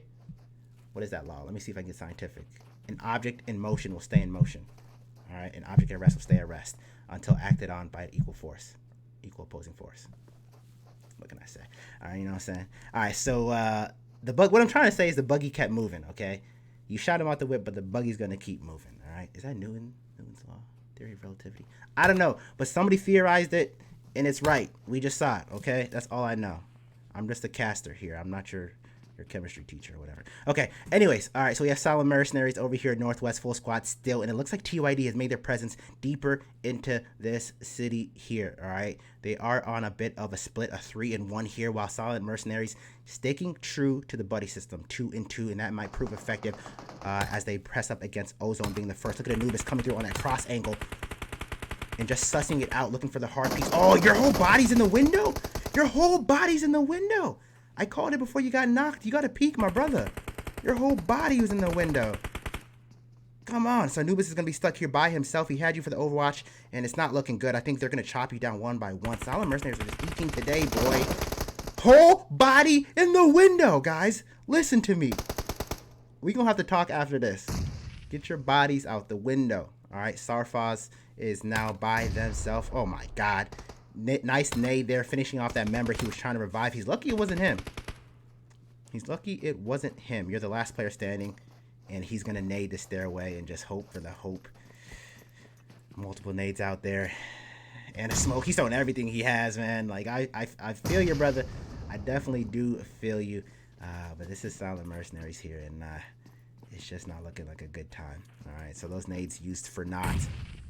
No connection on them. Had to loot his fallen brethren there. And he's going to watch the stairs as best he can with the fog. Another smoke. So good little... Anytime you can hold... He might not survive, to be honest. He might not. They're moving through militaristic. They're sweeping. They're not getting sloppy. So they probably will get him. It's just numbers. He could do a miraculous 1v4 here. He could. But at least he's stopping their aggression. Anytime you could put a wrench in someone's plan and at least delay them and change their pace, you're putting it on your time, you're taking the power out of their hands, that could change things. And he's doing his best. He got the knock! He got another one! He's reloading in the stairway, though, and Quinn is like, no. You got 1, you got 2. It was fun. You will not get a third. Another full wipe for the Silent Mercenaries there. So in the beginning, it looked good. You saw them sweeping through the building, 2-2, and they were moving together, and it looks like they got a bit impatient there. That could have been a disaster there for them, but luckily, the numbers game did prevail. Mathematic did prove itself to be right. 4v1 odds are never good. All right, so that was a pretty good stance. You just got to break that angle while you're reloading. Okay, get out of the stairway. You're reloading. You don't have to leave your body there. All right. So note for your team: a lot of bodies in windows, a lot of bodies in stairways. Just break the angle, all right, guys? All right, so Team 20 is going to find themselves being one of the most centralized teams in the zone. Not too far northwest of them will be Resurrection, all right? Is this undead or haunted? I want to make sure I give you the proper props. The proper prickety props, all right? Let me see. Team 5. You are undead, okay? All right, so another one of the teams here that have a sister or brother team in pretty strong force. We got teams like Nibble and Akasi as well, with multiple squads that are all dominant, which is pretty cool. It's always cool to see in an up-and-coming competitive scene when teams are proving themselves, getting picked up by organizations or external companies outside of Africa to join their esports teams, and they're able to reach those high levels, not just once but twice on 2 rosters. That's when you know it's science. You're able to use a formula to get you to the top, but then you're able to repeat it. That's crazy. Some of us never make it to the top, but they're able to do it twice. Damn. And that's how a dynasty is made. In the zone still stays up there high northwest. Some of those teams that were in the zone still find themselves blessed by it, but again, the majority of teams are coming from the south with that high pop of the zone. What a psych me out zone. Remember, we saw it was very far down south, almost perfectly horizontal, stretching through Los Leones, and now the zone with a psych me out high north. Again, we gotta put our boots on the pedal, guys. Literally in that muscle car, put your boots on the pedal. You guys were the farthest most team last match, okay, and it was costing you from the zone last match, and it was costing you a lot of untimely knocks, and you came into the zone pretty weak, and here we are finding you far outside the blue again. Definitely want to snap to the zone a little bit quicker. And then again, Dark Dragons doing what they did last match, which currently has them, and I think about 4th place. They kind of found their edge in the zone. They're actually in the zone here in Picado, and they just stick to it. They don't go in unnecessarily. They're not looking for those excess kills. They're not patrolling the streets looking for bodies to drop. They're just going to maintain their peace and then try to take their fights later in the zone. And that's an accomplished strat. That's nothing to bat your eyelashes at, all right? That's definitely an accomplished strat. And then we're being mirrored over here on the eastern edge of the zone. Your current 1st place team just holding down the eastern outskirts. You're seeing the angles that we talked about, the confidence, okay? It doesn't just take confidence, all right? It takes skill. Confidence without skill is just false bravado. And here we are with a team who backs it up with the skill. Multiple whips, okay? So I didn't see this too much in the first match, okay? So definitely take note. A lot of us were taking like 2 vehicles and things of that nature, but they're getting 4 drivers, okay? So that is a less chance of losing multiple players in one fell swoop. And also, when you get to those final zones and you're stuck out in the wilderness, you have hard coverage there to provide yourself a fort. So little things like this, they stack up, and that is how you develop a championship tier team. So let's go over here to the west side. Looks like we're finally going to be making our way into the zone. I don't know if that's because that's what they want to do or because the red zone is pushing them ever forward. It looks like Akasi will be going high north. We might be seeing Team Resurrection, Team 5 around here, Team SK, Team 22, and then Akasi coming all to this northern edge of the zone here. Looks like this team was going for the center, but then they had a southern shift of that previously northern zone. They've been uncontested. They have no kills. Their armor is looking pretty fresh. Everyone has at least level 2 here. Fair amount of meds. So look at that. This has got to be a 1-hit. That's got to be a 1-hit, okay? If you get hit by that mini, that's not even a mini. That's a large 14. That's not a mini 14. That's a large 14. If you get hit by that boy, you have to go down. You have to. All right. So another one of these teams that are making their way in from the northwest edge of the zone. It's like everybody's bypassing the center of the zone. Either they're not in it, they're far down south, or they're overshooting it. So maybe you guys know something I don't know. If the zone ends up there, you gonna have some explaining to do. So it looks like Nibble. This is not their flare, but it's actually pulling them this way. And it looks like Silent Mercenaries are trying to watch the coverage. They heard the shots over there from Nibble in the distance, okay? So Nibble going out to Dark Dragons, Team 14 last match. They were left to just, I believe, Grim at that point. They were getting bullied as they rotated past the zone here. And of course, there is that yellow smoke attracting much attention, namely in Nibble here. And they're able to procure it. Bit of a mid-range affair. They're knocking some shots on him as he skips through the prairie here. They might not get it for free. A couple more will do it with the knock there. They return the knock actually on Grim. I'll tell you what, man. These Silent Mercenaries, they'll hit you from the mid-range change. They'll hit you from the long distance. Actually, G-Man. atop this hill with the true Overwatch, collecting that knock, the elevated advantage there, and protecting his brethren there, securing that. Was it worth it? What do you have, by the way? Is it Insidious? Who got it? He's got some level 3. What did you grab? What did you grab, bro? Is it worth it? He didn't grab it. I don't know if he didn't like it. So let's go see what actually you had, bro. It was an MK and a Groza. So I guess they want none of that. All right, so a King member is going down southwest edge of the zone. Who are you with out here? Who's doing this to you? Who's doing this to you, Kings? It looks like they're just going to be coming in on top of a rotation here. Going to find themselves kind of kept out of the zone here as they need to move forward. Got one member just healing it up, just taking a break over here. Yakes, he finally made his way into the zone. And then back here, the rest of his team going to be reviving and healing back up. Got caught late, rotating in. That is the risk you take when you wait. Don't be late. All right. So many bars. Don't be late. Risk you take. All right. So we're still seeing this mid-range battle rage on. And it looks like Silent Mercenaries getting the better of this exchange. Another knock suffered on Nibble. They're going to want to fall back into the distance. They might be noting Team 6 over here, Coolie Gang, in the distance as they fall back. This was not by design. It just happened this way. They were just trying to avoid the damage that they were being suffered back here by Silent Mercenaries. And they're going to investigate this way. Yeah, they're definitely putting their scopes on it, sussing it out over here. 2 power on top of that mini. Not the best, but he's working with it. I believe he's the one who collected that knock before. And G-Man, what are you doing back here just hurting them like this? Stop messing with him, guys, okay? G-Man is really shooting right now. Okay, he's not shooting anymore, but he's really working that K9. And now I believe they're going to actually move forward, not directly into the path of them. That is a smart move. No matter how down and dirty you have them, no matter how much you've whittled down their health, you don't want to push at them with one vehicle in the sands of Miramar. It is like moving through quicksand. You're going to get shot up. Your vehicle is going to get exploded. So no matter how froggy you feel, golly, look at this zone. Those teams that were northwest still in it. Those teams around La Coberia still in it. And they've just been blessed with it. They don't really have to move too much. And again, okay, it is no surprise that your first place team is the most centralized team here. Team 8, all right? All right, so again, I'm not going to give away their secret sauce, but it's no secret. You see them. Prioritize, prioritize, prioritize. All right, so here is Nibble making their way forward into the zone. Did suffer a couple of knocks back there from Team Silent Mercenaries, which are now ahead of them in the race for the zone. They'll be coming in from the southwest angles. Mirrored on the southeast angle of the zone will be Apex, currently in 3rd place, making their way into the zone around water treatment. Caravanning as well. See, we're seeing a lot of people double up in their vehicles, but not too many are taking those complete solo 4-pack caravan transports that we have seen. And again, we're finding resurrection down here far outside the zone. Sometimes it works. They haven't been too successful with it within the first match, but it could work now, depending on who you are and how you set up your gatekeeps and how you choose your power points as you move up towards the zone.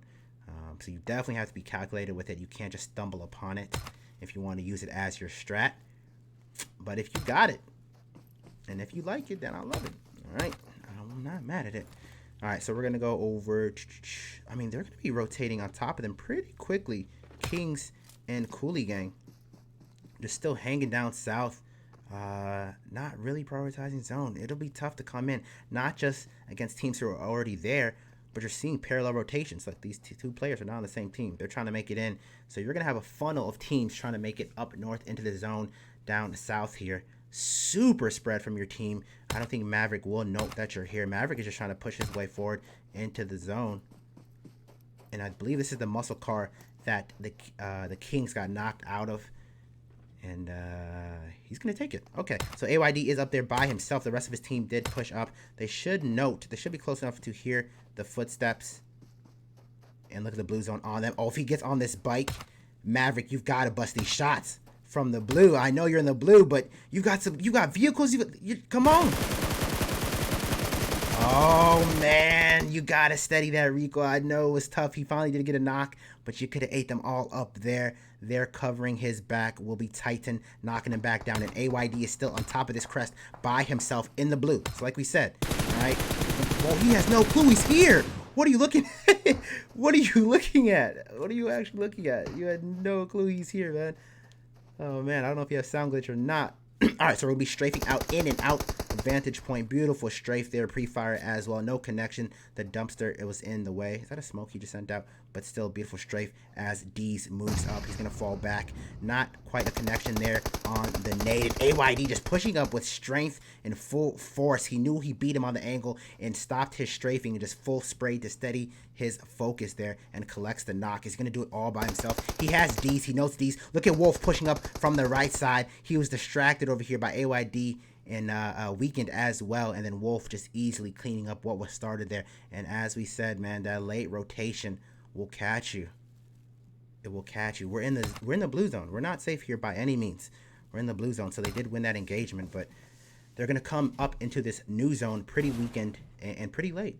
It looks like Resurrection here did move up from their southern edges. Look at this double drop. No one's gonna get that. What a waste. What a damn shame. What happened to you, Shockwave? Where'd you fall from? Somebody get him. You fall off this cliff? Somebody get him.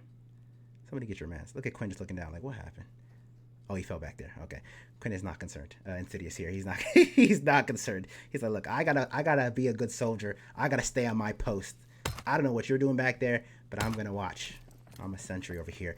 All right, so the zone has been shifted back east, and again, Akasi finds himself centralized most in the zone. Last time they had an uphill battle, literally to fight uphill battle, they combed through it. It looks like this is going to be a similar outcome here, eating down heavy shots against Rolex. He's going to have to break that angle atop this crest, crouch a bit, and heal up. Raji will be the media on point. You see Zax over there trying to flank from the left, sending nades. Those are pretty good. They're not connecting, but they're making him dance. They're making him quiver in his boots. They're not able to connect quite as much. Viper will be wrapping around from the right side. He's going to be greeted here by Supreme fairly soon. If he pushes any more forward, he's not going to go any deeper without his squad there. And J9 getting knocked by Zax. Return knock there.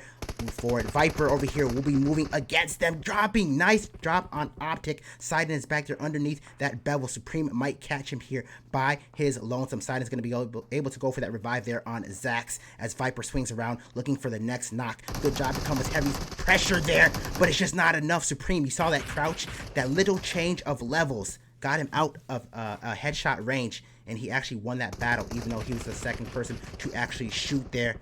And from the distance, hold on, Resurrection getting into it from the hilltop. So that is where that late rotation does come into play. You are typically the third person invited to the party. You are typically the third partier. And you can just pick off who's in front of you because most of the team's already in the zone. So it works sometimes. It doesn't. Let's see how it works out for them. Sidon is back on the full fray here. Wasn't able to get that. Wait, was he not able to get that revive? Oh, man. Okay. So this is the first loss they've suffered, okay, of a player here. They have not been killed in the previous match. They finished with all members. And Supreme is just pushing up. Supreme is not happy with that. Iron-sighted AK. You're seeing Resmi actually from the distance. Back here. Equating some kills there. Just a duo remains on Apex. I think they regret pushing up here. They want to fall back. They're getting heavily bombarded over here. On the immediate, you see them looking back that way, on the immediate from Akasi Esports, but the long distance third party action happening back here, seeing Raji eat heavy damage. He's got to maintain his peace right here in this bell. If he comes out a little bit too aggressively, it just doesn't look good, man. I just don't know if I'd be going back this way. All right, we're going to watch this one from the kill feed. It is on the eastern outskirts of this zone. On the southwest, it looks like actually Kings, another engagement as they move towards the zone. Everybody just in their path already, but they did overcome this. They've got the full team left, and they've got to move forward here. Let's take a look at Team 24 as they... nope, they're dead. Couldn't even click on them. There's Kings in the distance, going to be kept out here by SK. SK does note their presence. We're going back to the east coast here. That Akasi fight here with the duo of Apex, which I think they're running through right there. There they are in the distance. Also, looks like Resurrection will be dipping underneath that hillside. They're going to disengage from that fight, which is not a bad move. They're trying to watch all angles of what's happening around them. They did get third-partied earlier, and they don't want a repeat or anything of that sort to happen again. They're just going to be checking and keeping their backs covered. What beautiful mounds they have here. The terrain absolutely in their favor to just hold down multiple looks and just coming boldly in the open. A little bit too boldly in the open. They kind of baited you in just as you gave chase to them. They did watch their back and they baited you in. You come closer and closer. You came into the ravine and now they're just shooting down fish in the barrel. It is a 2v2, but the smoke game for Akasi has been on point. They've been suffering knocks. They did suffer a kill as well, but for the most part, they've been able to resurrect their knocks, revive their knocks here.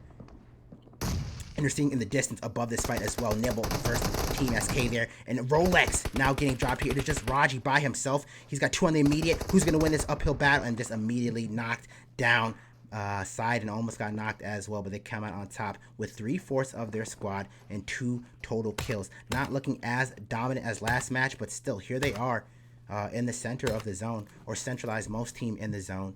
And still holding down good positioning. So you look for them in that top 3. Nibble now making their way forward after the Regate keeping down their team 24. They didn't finish them off. They're prioritizing zone. This will be a later zone. It will absolutely hurt. They're able to shift positions and then watch all these teams down south as well. And Akasi has not forgot the third-party action here from Resurrection here. And they're like, okay, now that we're done with that engagement with Apex, you wanted some? You wanted to get our attention. We're looking now. It's actually crazy though. They had the numbers advantage there, but Akasi just proven to be absolutely fatal shooters, and they have to push up against them, and they're just dirtying them up there. Nice idea with the nade, but they're being held out absolutely. Genesis goes down. Nexus in this little bowl here. As soon as he peeks over the crest, he's going to get noted and dropped. Optic, living up to his name with the visual prowess, dropping the squad there. Resmi by himself in the smoke, or past the smoke. That is it. Another full wipe, guys. We're looking at domination personified is what we're looking at. The embodiment of domination here. We're going to go take a look at Nibble over here. 2 kills a pop. Rest in peace to Nova. Didn't get any kills, but the squad will carry out your honor over here. Does my man have an MK over here? Okay. All right, we're spraying with the 6 power up top of the M4. He does have that MK with 4 power up top for Nomad. That is their in-game leader. Their top 5 teams here, and Akasi has moved on to their next targets. This should be an interesting one. Both 2 teams who are assigned to orgs here in the African scene, and it looks like they're going to be shifting their focus. Akasi's like, hold on, well, we got some easier targets over here who are running towards the road, and let's just dirty them up as they come towards us. They have to come towards us as the zone dictates. Let's just get some free food right here. Let's just get some free samples. We don't have to work too hard for this meal. And Brown Mamba actually made it underneath the vantage point of that hill, and he might be seeing Supreme here shortly, as it sounds like they're shifting back their focus. He's got to watch that left side. Supreme is on that left, as we noted. Trying to get that drop on side and knocks him down to half health. Supreme will be noting this. He is within audible range of his gun blast, and you see him adjusting accordingly, and you're just shot too late. I could tell. And he had the MK, all right? So if you hesitate, I don't think you hesitated, but if you don't get it off with a quick reflex already versus a team like this, it's going to be rough. But with the MK as well, you got to get the shot off. You got to shoot your shot, play, is what I'm trying to tell you. And Supreme moving up immediately on the next. And again, just like last match, okay? They're holding down elevation. They got to move down as the zone dictates, but they're just shooting fish down there in a barrel. Nibble getting dusted in the middle, going out in 3rd place. And it actually worked for Kings, okay? So we've been saying Kings are far down south, staying outside of the zone or outside of the congregated rotations. And same with Resurrection, who has since perished. But looks like Kings did it a little bit better, a little bit more to an avail here. They've got 2 players left. No team here is in the zone, but the zone is a bit open, so I assume we're going to have a bit of a patience game. The first one to go to the zone will probably get shot up in the open, whether you have smokes or not. So we're playing chicken here. Supreme knocking AYD. My goodness. My goodness. Dios mío. Are we looking at a 2-peat here? And Titan just boldly spraying. You have 2 more to go through, but I don't think so. You're on the blue edge here. Optic notes you. He's going to zigzag. Not a bad zigzag, but they're just shooting heavily. If Side can catch you on this cross angle right here, and he caught you. And he caught you. We're going to interview them again, okay? 14 kills. I think they got about the same amount last match. Wow. Well, I mean, everything we saw and noted first match. That's how you know it's not just luck. When they win in a similar regard, whether they're on the sands of Miramar or the grass of Erangel, and they're employing similar strats and executing them with such dominance, you know that it's something they practice and perfected, and it is not by chance, but by persistence here, over here, with 14 kills, 1st place for this match, Akasi. I'm just going to make you your own channel. How about that, Supreme? I'll make you your own channel. It'll make our interviews that much easier. You can interview me, put your feet on the couch, It seems like this is going to be a recurring thing, bro. I think that's what's going to be happening. So, second place, good job to Kings playing that southern edge zone a little bit better than some of the other teams who have been doing it. Moving up when you needed to. You had a couple of heavy fights, came out by just the skin of your teeth from a few of them, and then again, you just came in too weakened from the zone with weakened numbers as well. And Akasi able to overcome you there, but still second place, 9 kills, not bad at all. Nibble caught in the storm in between both those teams, your first place and second place team. Akasi doing majority of the brunt of that damage against them. They caught themselves literally in that middle area in the bowl in between both teams, and they just got shot up. But still third place, 6 kills. That'll get you up there. I'm pretty sure you guys are top 8.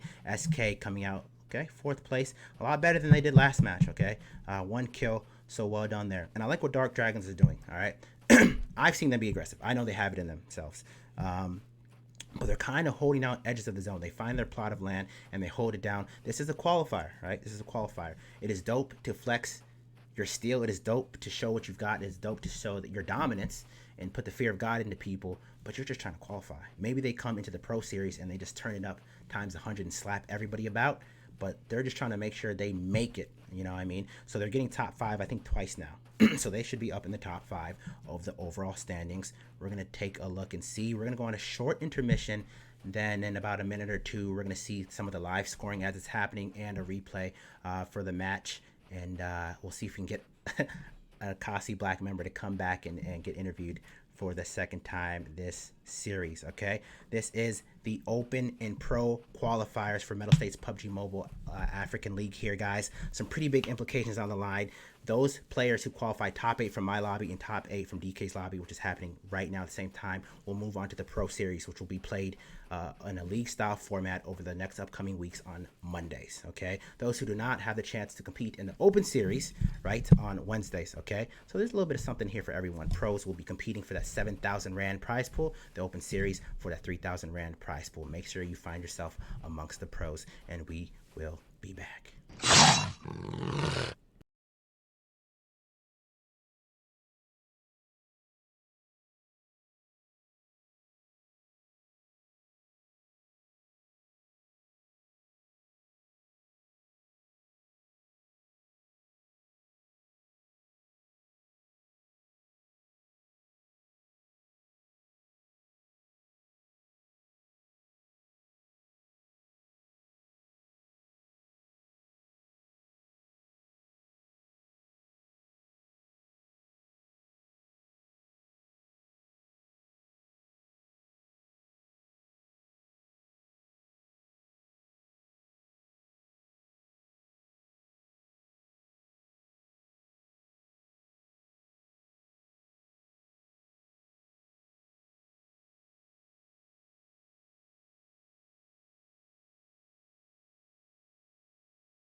Right. What's up, man? You know the drill.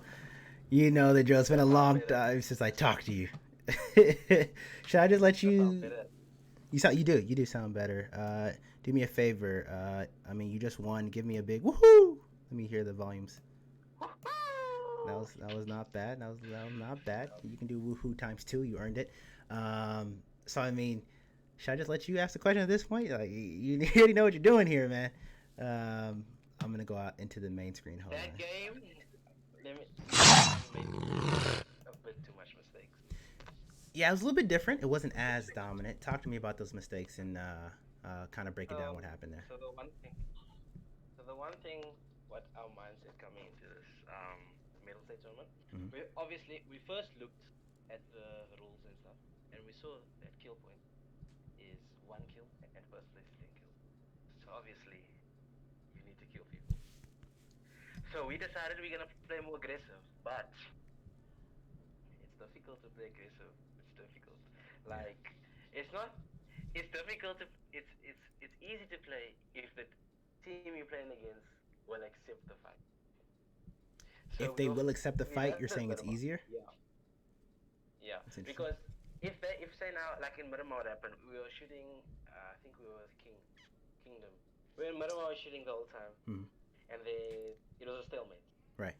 We couldn't get a knock because it was like quick peaks, and then everyone just went there a different angle and stuff like that. Right. So we just decided, okay, this is stalemate. Let's just loot, and then we left. We went to zone. Mm-hmm. Then we rotated far down because the plane path was at the bottom of the map. Yeah. Let's lay on ice. So there will be least likely for people to be on top side. So we just rotated safely on top. Yeah. And we spread out around, like I said, what you should do. We spread out around zone. Yeah. To hold different angles and get more information as possible. Exactly. And Miramar is easier because you will obviously see when the team is pushing you. Yeah. So Miramar is a bit easier. Mm-hmm. But we made a few mistakes in the fights we were taking. Yes. Yeah, a little bit. I saw you're getting really aggressive there. What it looked like to be. It did work. I think it was Apex. You cut them guys down to a duo, and then you fought for like 5 minutes with them. And they're also getting third party at the back by Resurrection. You guys got some Resurrection knocks as well. It looks like they came around trying to take over the compound from you. They did get a knock on one of your players, and you just pushed up immediately. They knocked me. Okay, and then you got back up, and then you pushed right back. I was like, ooh, Supreme's getting hot. He's getting hot in here. And then we got them. Yeah, then you had to, you did. Yeah, you did that good. We made a few mistakes, Yeah, but still, even in we might just solidify our placements. yeah. Because you never know what's gonna happen in game. You really don't. You never know. You really don't. Disconnect. Well, there's an echo. You good? Whoa. Can you hear me? Okay. You have to go in clouding and getting it. Is your like mic like touching something? It's kind of staticky. Yeah. It's like it sounds like you're touching like a bug zapper. You okay? I got a phone call. Oh, you got a phone call. Okay, you're all right. You getting electrocuted? All right, as long as you're good. Okay. Are you in the room, by the way? I think we're at 50. I don't want to stop you. I got the code. I didn't join the room yet. Okay. I got the code. Okay. I won't let them. If you're listening, Guami, don't start without him.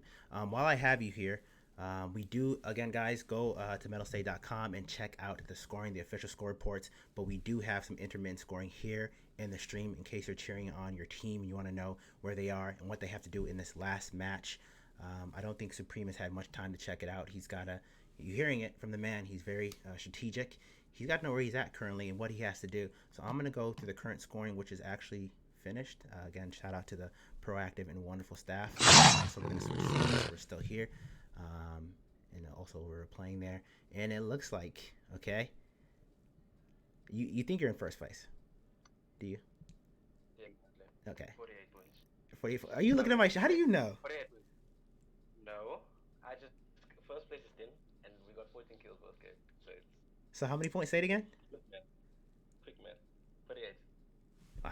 Okay. So 48. How much more? yeah, 48. So Yeah, he lets 48. nothing. And this is true. Okay. It's no surprise that he knows his scores. He's very on top of it because he's looking at this game in a different regard. You know, very professional, very sports-like. You guys are always like pinging me, hey, like check these scores or whatever. Like they're always ready, always ready. I'm like, damn, you guys, you might as well be staff, but they're always ready to do what it takes to be called a pro team or a top pro team in all regards, whether it's pushing the aggressive fight or prioritizing zone or even checking up on their scores and knowing what they have to do. They're typically first in lobby as well. Just just very professional.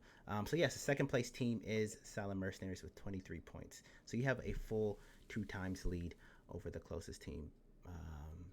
So yeah, I don't think you have much to worry about. Don't go out there and get spawn killed or anything. But I think you guys we'll be seeing you in the pro series. I'm no fortune teller, but you're looking good. All right. You're looking good. You're trying hard and you're succeeding hard. Well done. Whatever. We're proud of what you're doing. It looks great. So maybe, hey, okay, all right. So if you come back for this interview a third time, which is absolutely ridiculous, I it's ridiculous. If you come back for this interview third time, I need you to bring me an interesting fact, like a personal fact. We know you're a clapper, we know you're smart, but bring me something weird, like I don't know, you drink lamb blood in the morning or something. I don't know. Come back with an interesting fact as well. I want to know more about Supreme, the player. So yeah, come back with an interesting fact and bring some of your boys too. I can give a very, Huh? I can give a very interesting fact now. Oh, you got one right now. Oh, he says I don't need no time. Okay, yeah, give it to me. Lay it on me. TPP and FPP combined, I've less than 100 games this season. You have less than 100 games. Yep. I don't play classics. You look like me, bro. You look like me, bro. I'm jumping to training mode or TDM and then straight into scrums. Then scrums is practice. So guys, you guys are hearing. You're hearing the secret recipe. Rather practice. You're hearing the Coca-Cola formula here, the secret formula here from the man, the myth himself. So yeah, absolutely fantastic. I guess that's what you gotta do. Get yourself in a TDM warehouse. If we win, I'll bring some of them in. If you win, you'll bring them here. Yeah, let's have a party. If you guys win, all right. Yeah, let's talk about it. All right, brother. Well, best of luck to you. I'll let you rally your mind, get your zen, and do what you do best. All right. Cool. All right, brother. Good luck. Bye. Good talking to you. Okay. All right, guys. So we're getting ready to form up. Let me check in with staff. See how close we are to starting. He's on the website. Sorry to interrupt, guys. So they can stay. Let me We've got enough. let me move down. Actually, let me move down. They're talking about some stuff. I just want to see when we're starting. I think we should be starting roughly soon here. We'll take this time to go over through the teams that we have here. If you're just not tuning in, shame on you for coming in late. All right, you missed some dope matches. The first two were pretty phenomenal, pretty fire. So shame on you, but I'll forgive you. Stick around, root for your favorite team. Let me know who you're rocking with. Let me know who you think is going to take those top 8 spots and qualify for the Pro Series, which will be played Mondays. All right, if not, you can catch yourselves in the Open Series, which will be played on Wednesdays for the next coming weeks. Pro prize pool will be 7,000 Rand. Open Series prize pool, 3,000 Rand. Even more so on top of that is the prestige that comes with playing in some of the premier African esports events and throwing yourself amongst the top early on as the scene develops. All right, you're getting a quick head start. So let me tell you who are in these lobby. We have Toxic, Solo Q, Mafia, or who should be here. I'm not sure he showed up, but who should be here? Toxic, Solo Q, Mafia, Pegasus Gaming, Resurrection Undead, Coolie Gang, Hells Angels, Akasi Esports Black, currently first place, Resurrection Haunted, Nimble, Impy, Costa Fam, Triad Blood, Tika Bomb, Dark Dragons, which is like top 5, Silent Mercenaries Maverick, top 5, Pretoria, Titan, Apex Predators, Kingdom, South Africa, The Southie, Team Unknown, Marauders, Silent Killers, Inside Gov, Santa Muerte 2, and Oblivion Crest 1. Santa Muerte 2, Oblivion Crest 1. Alright, so we're getting ready to hop back on. This is, again, the final match of the day for the qualifiers. We are doing 3 games. 3 games, okay? In the actual series, we'll be doing 4, okay? So we're just trying to see what you got. Just a little sneak peek, just a little taste test, you know what I'm saying? It's not the full meal. Alright, descending play path coming from shooting range all the way through Ferry Pier. Pretty westernized playing path here. If you want to extend to the far east, the Kameshkis, the Lapovkas, Melted Power, you're going to need to get yourself a vehicle of some sort because it's not accessible by parachute alone. Alright, so I'll be interested to see with this change in flight path if some of these teams stay true to where they landed. And speaking of that, it looks like Dark Dragons, I almost said Dungeons and Dragons. It looks like Dark Dragons is staying true to what they did last match, the first Erangel match. And Miramar. They keep it up high north. Um, that's just where they like to be. I think they're going to be the only team, or maybe Akasi will stay on the northern island here. Looks like they're going back home to northern Georgia Pole. We saw them there the first match. So though the zone, or though the map, or excuse me, although the flight path is different here, a lot of these teams, at least in this initial onset, are staying true to where they landed the first time. And if it's another skewed north zone here, you'll see Dark Dragons should be getting some pretty primo positioning later in this matchup. I think we might be having two teams going for Pachinki. Man, I'm really interested to see the Pro Series. It's been some dope action. I've been calling a lot of African scrimmages and tournaments, even before like there was word of servers coming, and we do some matches with them on EU server, of course, with some other EU teams. And to see some of these teams transition, getting picked up by orgs, their strats, becoming well-oiled machines, it's like a father, walking his kids to the first day of school, and it just looks good. It just looks good. You know what I'm saying? So well done to you guys. As you look to be more globally competitive. All right, Team 1 Toxic. Going hella down south. The farthest team down south. Just a bit under south. Okay. And the zone pops down south, almost centralized around the island itself. So Silent Mercenaries will probably be the most centralized team right now. They'll be clear to go into Mill Base, just landing on the outskirts here. Not a bad move. Not going directly into Mill Base. Maybe just going to check the outskirts, get yourselves a vehicle, and then drive in, and as long as it's clear. So it's not a bad move at all. We got a bunch of teams to the north edge of the zone, around the center area of the map. Here in Rozak will be King coming in second place. Last match against Akasi Esports are going to hold on Rozak all by themselves. Due east will be Rez, Team 5 Rez over here, Resurrection. Just on that eastern outskirt, we know this common compound here. There's been many a Rozak battle staged from this hilltop here. And then down south, I believe we're at apartments, will be Nibble Impy. Alright, another one of those strong teams who got picked up by an org, and also have a brother team, a sister team in Nibble Liquid. Alright, so not only were they shining enough to get picked up by an org, but they did it twice. Alright, that repeat formula. Alright, so it looks like we'll have two teams over here down, and Primorsk over here, SK. They did substantially better at last match, but I'm not quite sure where they are on the leaderboards. Not sure if they're in the top 8, but definitely if they get devastated here by Resurrection, who's been playing nefariously southern zoning here. They've been playing far down south. Let's see, for the first time, they're actually like in the zone at the outstart. And let's see how it changes the complexion of this matchup. They do know Ghost is here. You can tell by the way they're angling towards him in a sweeping pattern here. And he's just going to hold down this balcony. Now he might be able to note them. He's got his head just sticking out there. Just sticking out there. So I think Kyle might be able to close this gap on him first. Let's see what he's got. Yeah, so I like what he's doing here. You saw him just wait against the corner of that building. Making sure that distance was closed. He doesn't want to get knocked and thirsted. That'd be a shameful way to go out when you had the numbers advantage. So they're going to keep on moving up together. He's just above them in the next house. I don't think they even know. The rest of his squad is still up there north in the distance. Haven't closed it at all. So I'm not sure what the communication channels are looking like, but they have not closed the gap at all. They might just be like, yo, you're on your own, bud. Figure it out. But we're not coming this way. And oh, they're really close to each other, so good job trying to prevent that single thirst. Oh, they separated at the last. He didn't even know, bro. I think he saw him. He saw him at the last moment as he jumped off. He's going back in. I think he did see him. Yeah, he saw him at the last moment. He's going. Round 2. Say what's up, bud. What's up, bud? You didn't hear him? Ghost. You didn't hear him come back out? Oh, Ghost. What are you doing? Come on.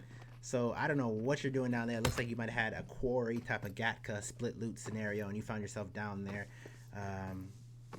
by yourself at Primorsk, and the rest of your team is now holding down this western shoreside area. Going to be split looting all across here. Pretty A-okay. No team far west, except for those that are north and Georgia Pole and Hospital, but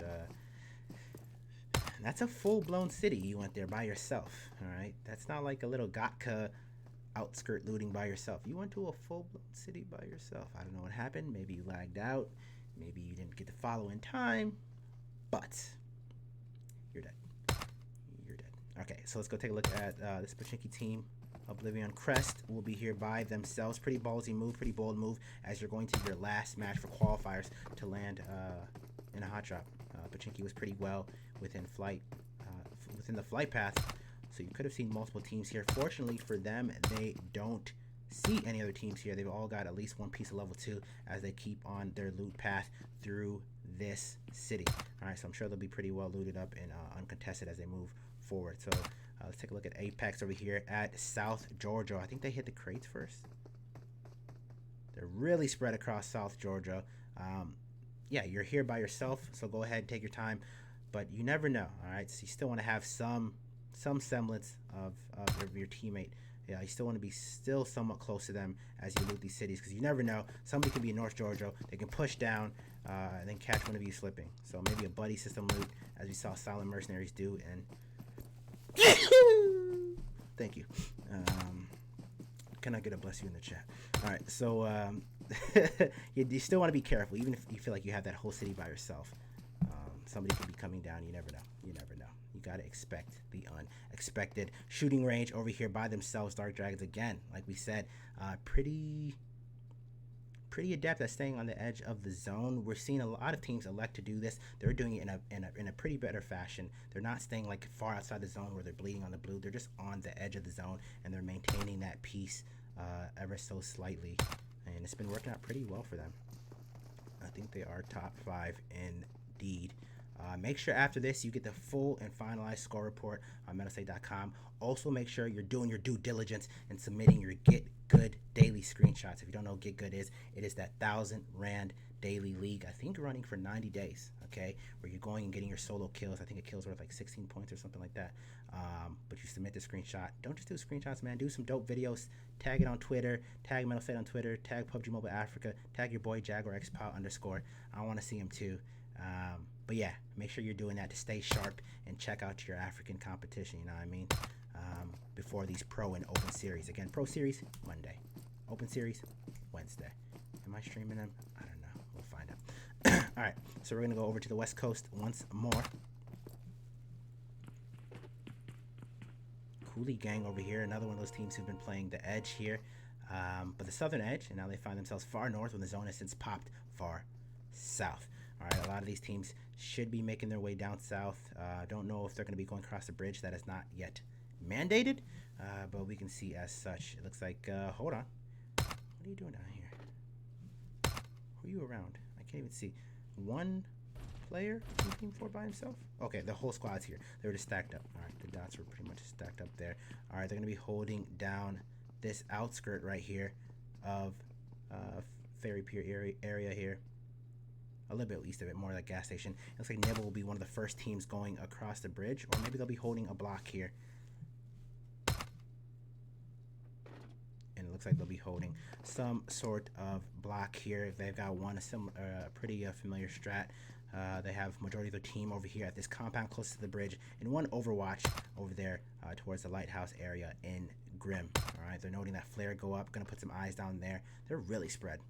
They're really spread as teams come farther down south. I think Nomad probably closed that distance there.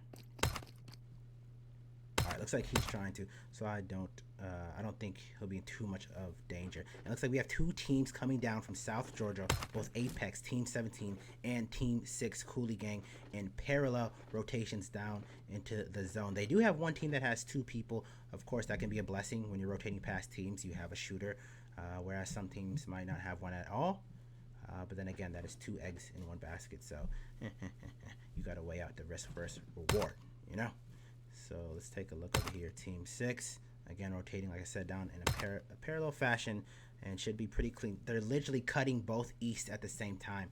Are they giving chase to them? They both cut in east at the same time to make their way to the zone. They're going to be right in the heels of Apex, and if Apex chooses to stop, if they find themselves just in the edge of the zone compound, they might be able to turn around and gatekeep. It looks like J9 already atop the hill. I think he was the last man standing for his squad last match in Miramar. So kudos to you. I thought he was gonna hit that tree there, my boy. That's gonna hit that tree there. All right, so it looks like the zone is maintaining its position. Not really much of a more southern shift, just kind of a shrink. Didn't really shift down too much further down south. And look at the northeastern edge of the zone. We have two teams stacked up here. TYD not too far from Rez, and I think the drop might have alerted their attention. Render in for me, and I think they're gonna be able to raid down. Are we in prison? Yes, might be able to rain down here. With the attraction of the flare, suppressed 3 power up top of the burst here. Looking for that proper angle. Thrax might be noted outside of the warehouse or in the front. What a beautiful smoke there to protect his angle. I believe we have a teammate farther to the left. And here we are close to Pride Rock as well, where Simba was raised in glory. And the shots have begun. My man's going to dip out and shift around. So they did note them before they were able to effectively get a knock. That's going to eliminate the element of surprise.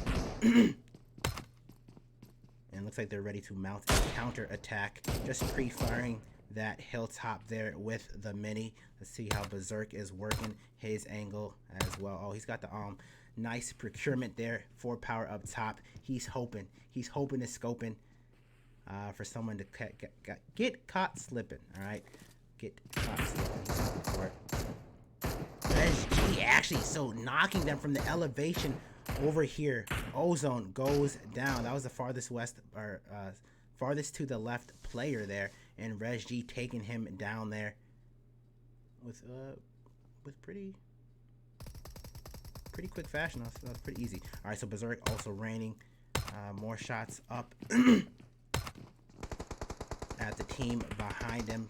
TYD. Let's go take a look from their angle. Actually, let's see what they're working with.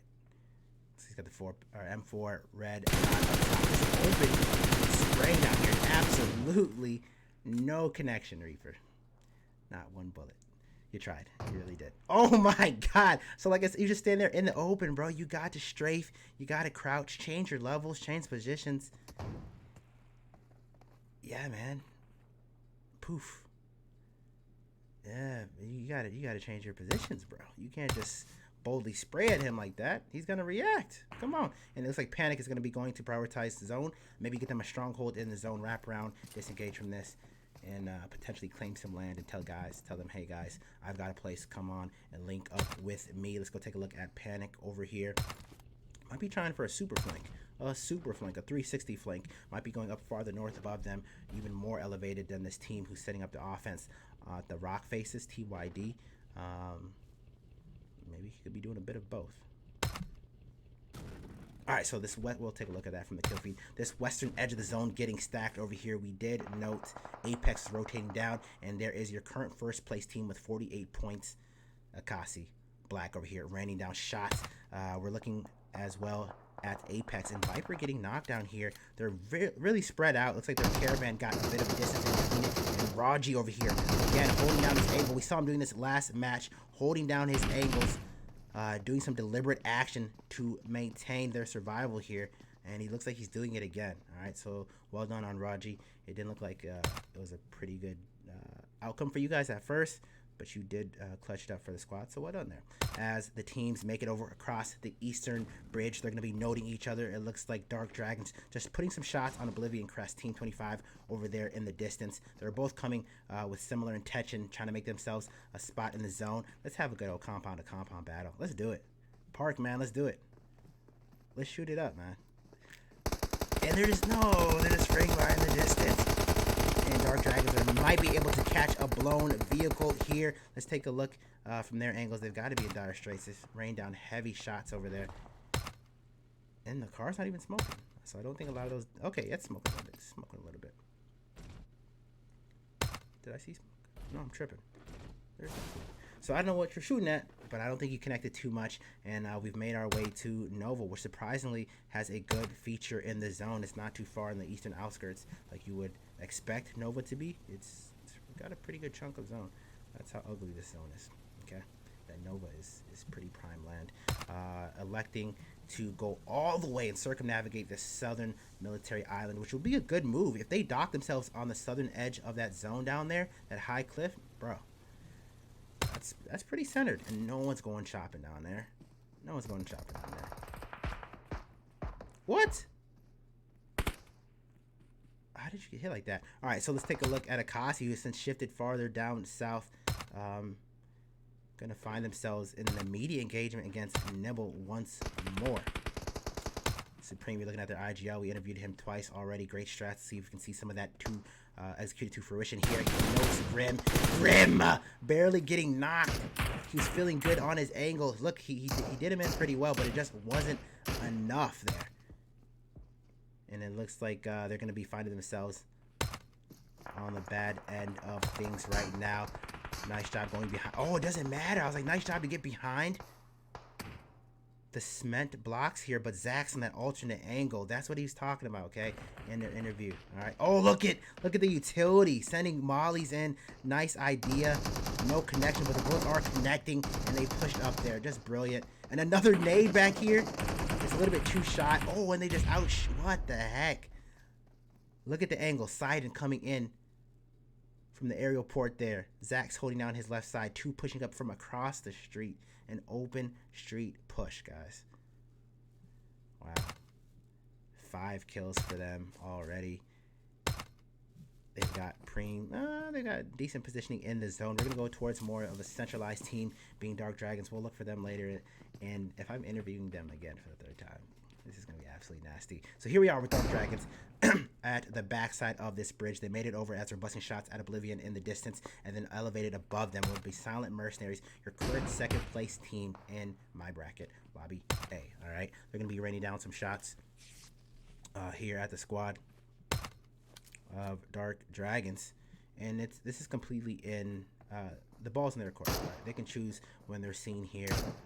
They have these pretty high peaks that they go in and out of vantage point there, with a hard peak here, just waiting to catch somebody slipping a little bit. Oh, Dan got Insidious. Where's Insidious at? Where's Quinn? Getting dropped over here, so they're feeling good. They do have some pretty low. Oh my gosh, Dan, the bloody man over here. Another knock, bro, with that M24. That'll be interesting to note how aggressive they are peeking after that. They might just change their strat now. But hold on, we don't need to peek this too hard. That man Dan is taking helmets. Let's not peek that hard. Dan is a joke. Do you think I'm a joke? Do you think I'm a joke, he says? And G-Man doesn't care, though. G-Man is a nasty sniper, too. We saw him last match versus Ibble in the sands of Miramar. Nibble, Impy. I just combined their name. Nibble, Impy. We saw him just taking helmets as well, knocking them down there in the dirt multiple times. And it looks like he's going to be confident in his shooting and looking for to achieve another knock here. I just don't know. I don't know, bro. I don't know if you want that right now. Dan's shooting, bro. Dan is shooting. All right, this zone is actually centered around these 2 teams. They don't really have to disengage. They can fight forever. I'm down with it. You guys can fight forever. I'm here for it. We got time. You're in the center of the zone. There'll be more teams coming down. You're looking at a conglomerate of Team 24 at the northern edge of the bridge. As you notice, it gets closer to the zone collapsing and stuff. My speech speaks up. I just get hype. What do you want me to do? I get hype. I really feel it, and then it just gets like more rapid. This is what it is, guys. This is what it is. All right, so we're going to be seeing a lot of action coming here down in a minute. Looks like a drop will be coming down around Dark Dragons. Was that theirs? They already were shooting off the AWM. So they might be procuring another drop. Who has that? That is not... Okay, that is just... I don't know what drop. All right, so, yeah. They might be baited by that. I don't know.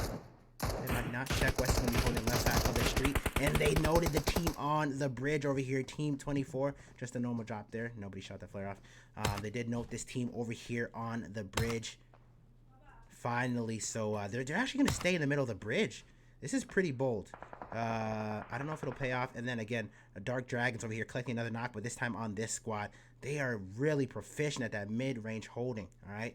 I think that's why they're able to hold down better than some teams their outskirt angles, because they're able to shoot at everyone that's in front of them. If they're on the eastern edge of the zone, they can see everybody in the west in front of them and just shoot them down pretty effectively. Silent Mercenaries versus Akasi here now, your number 1 and number 2 team. It looks like Akasi also being third party against by Resurrection Team 9 as well in the fray as they're driving past by. Did get a knock there. You're seeing the 3-way affair. Here's Akasi down. Just spread. They're not even on 1 point. They're just spread all around underneath this hillside And even Sidon's up top a little bit more, but still nothing in regards, nothing in comparison with elevation to Silent Mercenaries. They're way up on there on the pinnacle. And he's just out in the open, dude. He's just out in the open, but he's strafing, no fear. Barely breaking that angle and immediately going to heal. Just ice in his veins over here. This could prove to be a pretty useful angle with the flank around. They're definitely going to have to change how they're peeking down from that hilltop. But it could also serve for a separated knock, which typically turn into thirst. Alright, so Silent Mercenaries just holding down 360 atop this elevated point. There again, the original members, they were busting shots again down there. Team 14, Dark Dragons. And they're just holding down that bridge. Remember, Team 24 is on that bridge or around it. Yeah. Look at the structural integrity. Now they're underneath the bridge, and that's a good move. All right. More teams. You might think more teams could be coming across the bridge. There's no more. But if you thought that, maybe you were trying to get a bit of a gatekeep there, a bit of a bridge block, and maintain your positioning without getting knocked by Dark Dragons. Team 4 will be coming into the fray here. They're going to find themselves literally on top of that cliffside right above. That is where Silent Mercenaries are. And then down to your left, that is where Dark Dragons are. All right? And you're just rotating in between it all. I feel like this is the calm before the storm. As soon as they note you, it's... Oh, and they have noted you. They have noted you. And they're getting shot from both the front and the back. They're going to have to hop out the vehicle. This is absolutely a terrible place to be. Already getting knocked and thirsted. It's just not looking good. As the Silent Mercenaries look down this way, which I'm sure they probably will soon, they'll probably be able to get some of this action. Probably going to need to hug yourself against the edge of those rocks if you're Sky, so they cannot see you from up above. Pretty large split over here for Jackal. Far left over here. Could serve to be a nice vantage point as they mount their offense against Team 14 Dark Dragons. And this time they've returned the knock on Dan.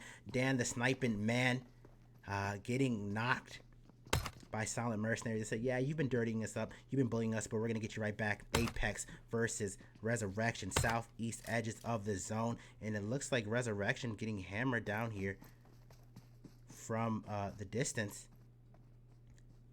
They did suffer a few knocks over here from Apex. They're going to be able to heal up just okay. Oblivion Crest down there in the distance. What's good with you guys? Who's hurting you like this? Why are your bars right?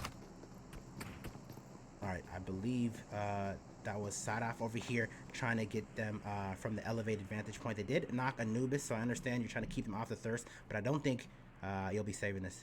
I don't think you'll be saving this. If they can find him. Maybe they don't know where he is, but I don't think that's one you'll be saving. Going back to Silent Mercenaries, who appear to have the keys to the city and the elevation. G-Man knocking Sky. Remember, they did pull up in between both Silent Mercenaries atop this hill and again down there Dark Dragons, and they made themselves known, almost coming to the top of this trail here. Oh, G-Man.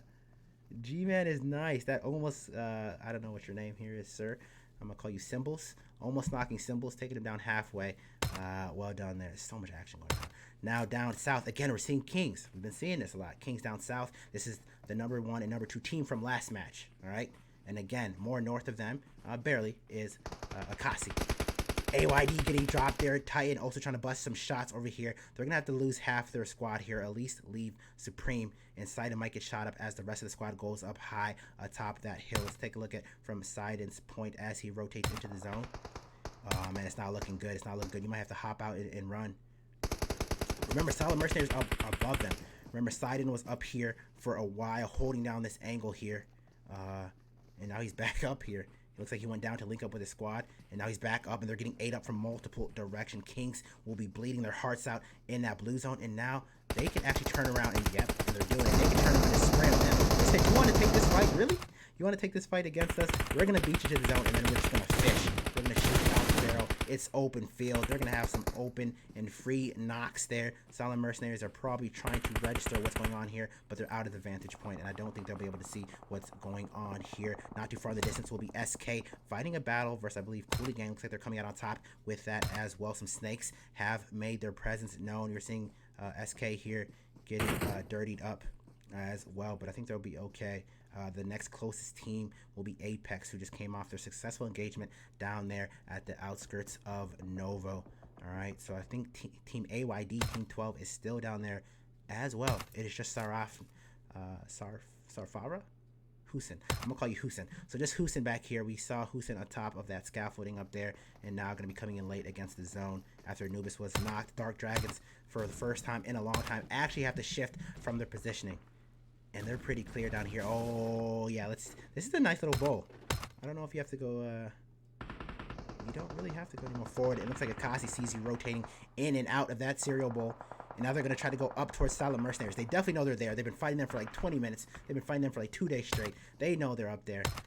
So they're not going to pull up all the way to the plateau. They're just going to hold on that plateau down there. It looks like SK getting 8 up from the backside there by the duo. Apex is pushing up aggressively behind them. They have to. So a lot of times we are like, okay, this team is coming against the zone. We can pinch them against the zone, but there's no more aggressive team than a team who's pushing and running from the blue zone. So a lot of times you see the team that actually has their back against the blue zone, pushing forward and making the great kills. Just because that extra motivation of the blue zone at their backs. So like, I can't afford to lose this fight. Speaking of losing this fight, getting knocked here by Optic, it just doesn't matter, man. Akasi gets to where they need to be, and they just look 360, and the marksmanship allows them to hold it. Another hill, another prime positioning in the zone, even though it is pretty south, and we're looking at mirrored efforts over here just a bit north of them from Silent Mercenaries, and they've been holding this hilltop forever. What an absolute blessing. A lot of teams have came against the base of this cliff, the base of this mountain, but a lot of teams have also died doing so. So maybe Dark Dragons can have a different outcome. And they're holding their peace here. They're actually the most centralized team. They've got bowls, they've got elevations, they've got vehicles. They, again, don't need to risk it.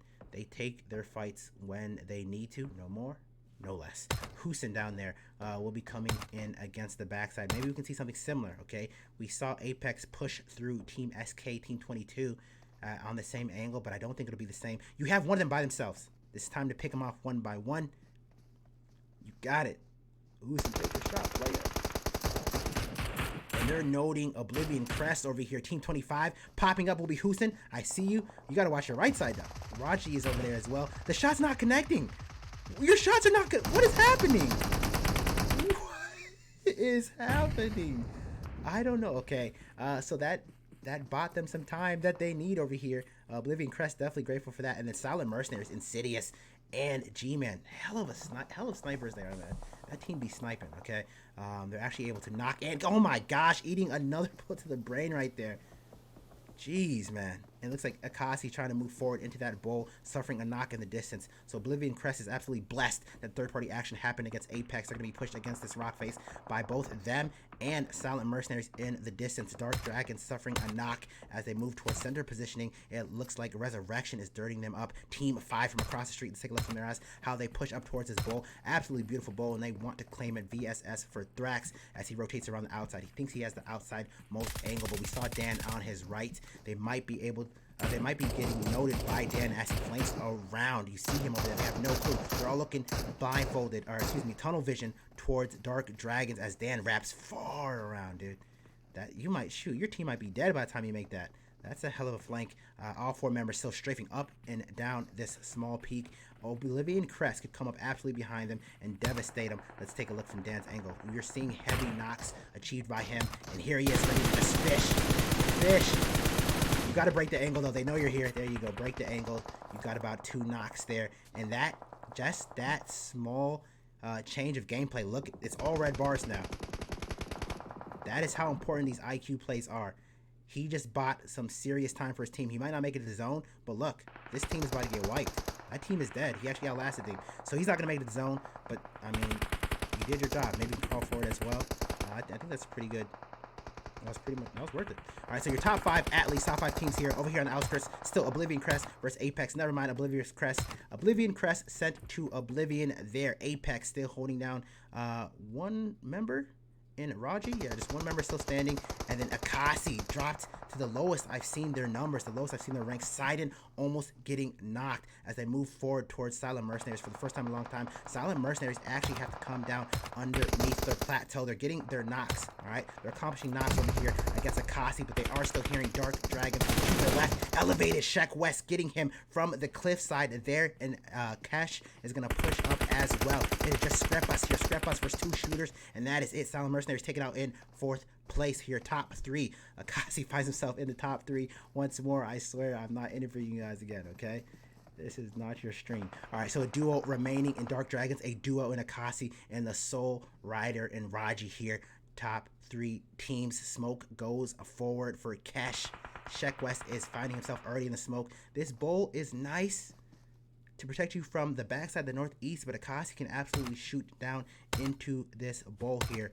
Maybe a game of patience before you jump straight into it, and you just watch all edges of the zone from where you are, from your vantage point, and maybe you can just hold down some shots outside of that bowl. Once you get in there, people are just going to be raining down into that bowl like a tsunami, and it's not going to look pretty for whoever goes first. Maybe it's a game of chicken here, sided with the strong shots, peeking from the left side of the tree, knocking. Oh, let's see what happens. Sheck West is now by himself in the blue as well. He's got a whole fog. These are not smokes. He's got a whole fog. He's got an atmosphere here. And Roji, the dark horse over there, the solo player, the solo artist by himself. We've got a 1v1v1 right now. I don't think Optic will be doing anything. Oh, and look at him side and clutching it up for his team. And Raji dies in the zone.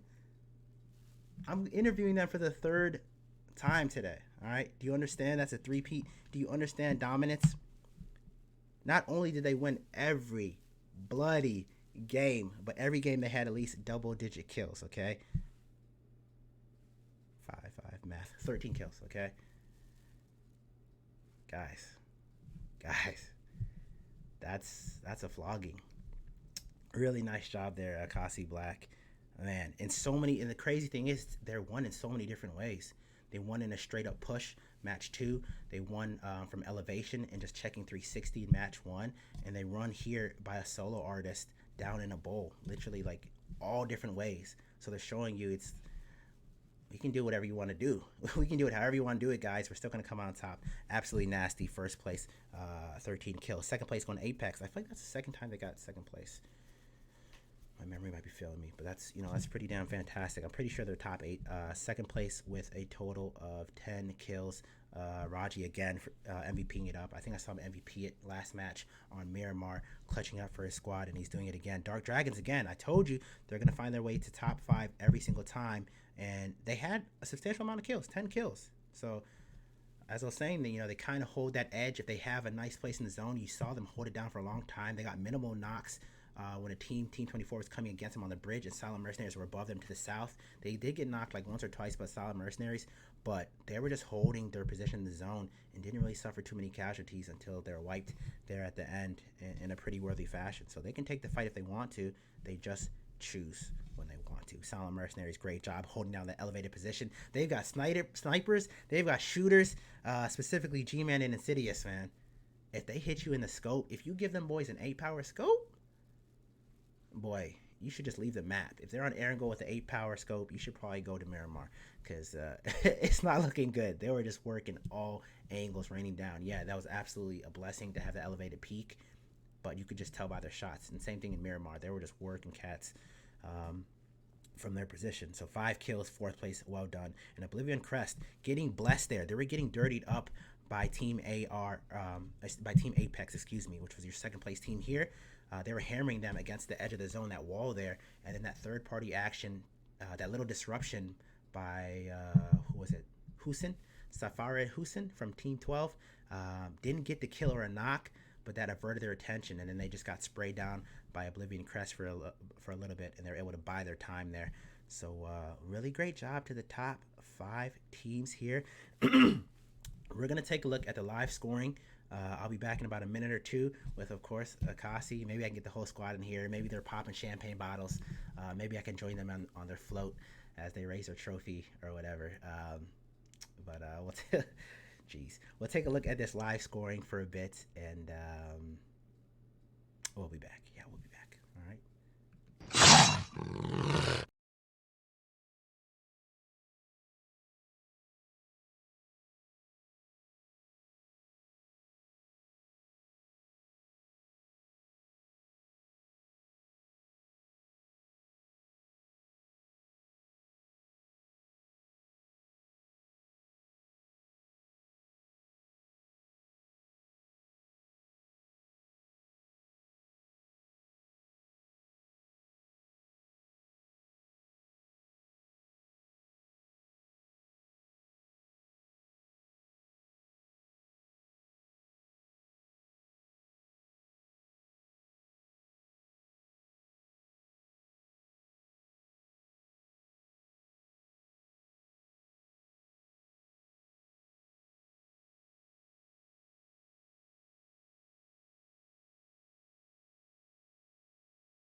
Mm-hmm. If it ain't a Gassi. If it ain't a Gassi, oh my gosh, it is a Gassi. You guys, all right. What do you? Can you guys want to interview me? Y'all can interview. This is your channel. You want to interview me? You guys seem to own this channel. All right, just make yourself at home. Put your Can feet you up. send me an invite? So can you send me an invite link quickly? I was gonna add a teammate. Oh, for this Discord? Yeah. Yeah, I figure I can do that for you. Why not? Actually, I don't know if I can. Sidon. Hold on, let me find you. So really great job there, guys. Again, Sidon, were you the last one standing there? I forgot in that bowl. Yeah. Your last Yeah, one. I was, dude. I also sent you the invite. Well done there. So again, smart plays. You made the decision to leave. I think Supreme was the second one locked there. Behind you, correct? I was the first one not put. First one was that died. You're knocked there, yeah. I was the sacrificial goat. Hey, but that's what it is to be a leader, to lead from the front. Yeah, yeah. Sometimes that's a sacrifice you make But that was- as a leader. Go ahead. That was bad. My bad call. Yeah, very bad call. Even That's why in- he died. Even in your back Oh, call. me? Okay, we don't have this discussion yet. Zax, what's up, man? I haven't heard from you, Zax. What's up, dude? Tell me something, man. How does it feel to be a three-peating champ out here? Talk to me. Are you scared of anything? Like, damn, you guys just gonna run rock shot through the field? Like, you guys just do what you want? I'm looking forward to the pro division, to be honest. Me too, man. My blood pressure is up, man. You know I get hyped, so you know I get hyped. So Are you streaming the pro division, Jack? I don't know. That's a good question. Am I? I don't know. Maybe. Why not? Let's have. DK should co-stream. You guys are probably gonna co-stream it with me anyway. You'll be in my lounge, and you'll be in my lounge probably most of the time anyway. So we can all co-stream it together. There's a lot. ASD, very good team. Yeah, I mean they look like they were mirroring you guys in their lobby. They also took first place. You Also guys. 3 wins. One time. Did they also have 3 wins? I don't know. You guys had 3 wins. They had 2 wins. But you know you guys are both in first place in your respective lobbies, about double the score over your second place competitors. So let me actually take a look at that scoring. We're gonna switch screen. So yeah, first place, 71 points, Akasi Black. Okay, your closest competitor. Second place, Silent Mercenaries Maverick with 32 points. Okay, guys, you guys have over double your closest competitors. So I'm just gonna tell you. I'm going to tell you who's in the top 8 with you currently, okay? There will be 8 more, of course, joining us from DK's lobby. But tell me, I don't think you're worried about anybody, but who would be the most interesting matchup, or who are you kind of preparing for the most, okay? So we have Silent Mercenaries Mavericks, Apex Predators, Dark Dragons, Kingdom, Nibble, Impy, Rez Undead, Silent Killers. Yeah, that's your top 8. So tell me who's going to give you the most opposition in your eyes. From who you know here. Ooh. That's like saying, that's like you asking us who's the best. I'm not saying it. Look, we know this to be true. Sometimes the best of us can go out in 25th place. So I'm not asking you to tell me who's the best, but knowing their. Sorry, go ahead. I would say Mavericks Maverick. doing good. Yeah, they are. The last few scrims. They definitely are. They should have left the top of that hill, though. A little bit earlier. They should. Yeah. Yeah, they held it down for a bit there, and then unfortunately when they left, I think Dark Dragons was waiting underneath the cliffside there for a bit, and they ate them up a bit as they moved forward. If zone shifted on them, wow, we would have just been a turkey shoot, dude. We would have all been in a barrel, because they were the only ones at the top of that hill. Yeah, they were the ones also. But then you guys got that surprise knock. There was one outlier, the last member from Apex, Raji, I believe. He caught. I think he's the one who knocked your second to last player there. So yeah, Optic. It was Optic. Okay, so good move on you, Sidon, for not going back for him or worrying about it, just moving forward and leaving him there. That's a tough skill in itself, knowing when to leave your teammate behind and move forward. So I mean, what can I say, man? What can I say for you guys? Tell me about you guys' social. Where can we go follow you guys, Akasi, and see you guys and see some of these dope clips? Well, we all have our individual Instagram accounts, but I guess the main one is I'll send you. Must I say it out loud? Yeah, say it out loud. This is for the whole stream. This ain't just for me. Whole stream. You can follow us on Instagram at Ikasi Esports. Okay. That's our handle. Okay. And the same applies for Twitter as well. Okay, so Akasi Esports, EKASI Esports, on both Twitter and Instagram. You can go follow them, see what they're doing. They have dope clips. Individual clips. We do have a Discord channel on our Discord for individual clips. Okay. Yeah, we have They try to shut themselves, but Ikasi PUBG content on our.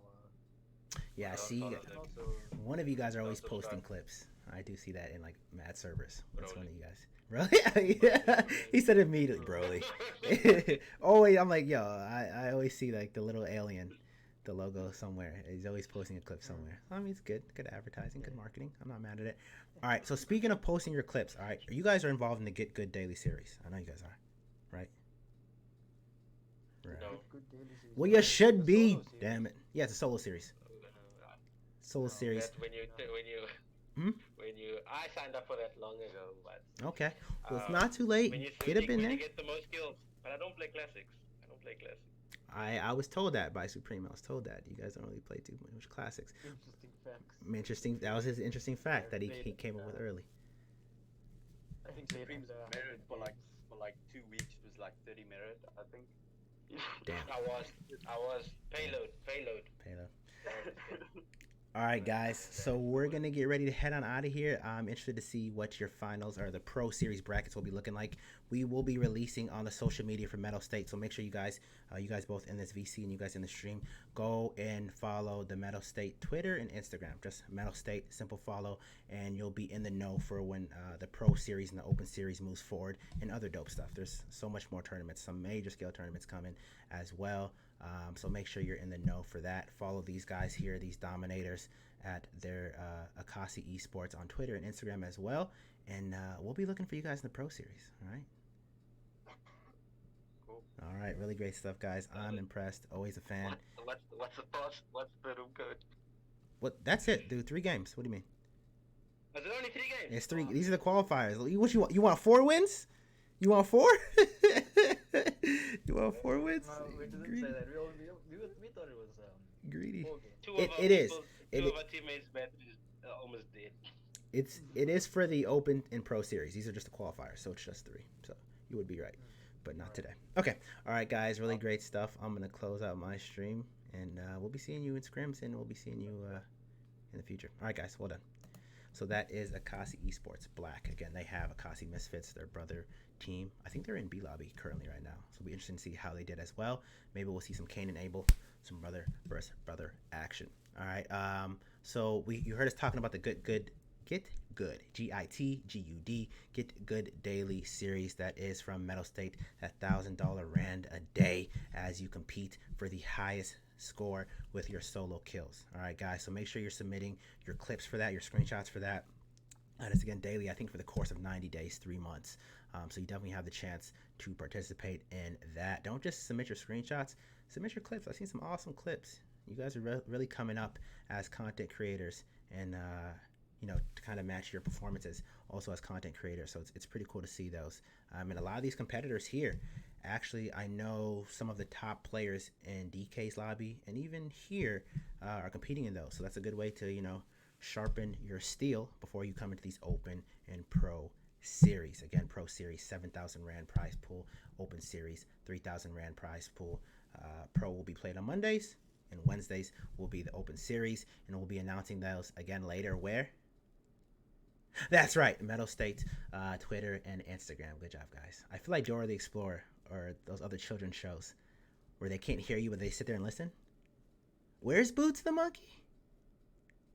Yeah. Okay. Anyways, so yeah, that's how I feel like. But yeah, so great stuff there. Go and follow the Twitter and Instagram, and we'll be seeing you guys as we move forward in this Pro and Open series. I'm not sure if I'll be streaming. Maybe I will be. I don't know. But look out for your boy, and go follow me also on Twitter, JaguarXPaw_. All right, let's take a look at these replays, and you guys be blessed.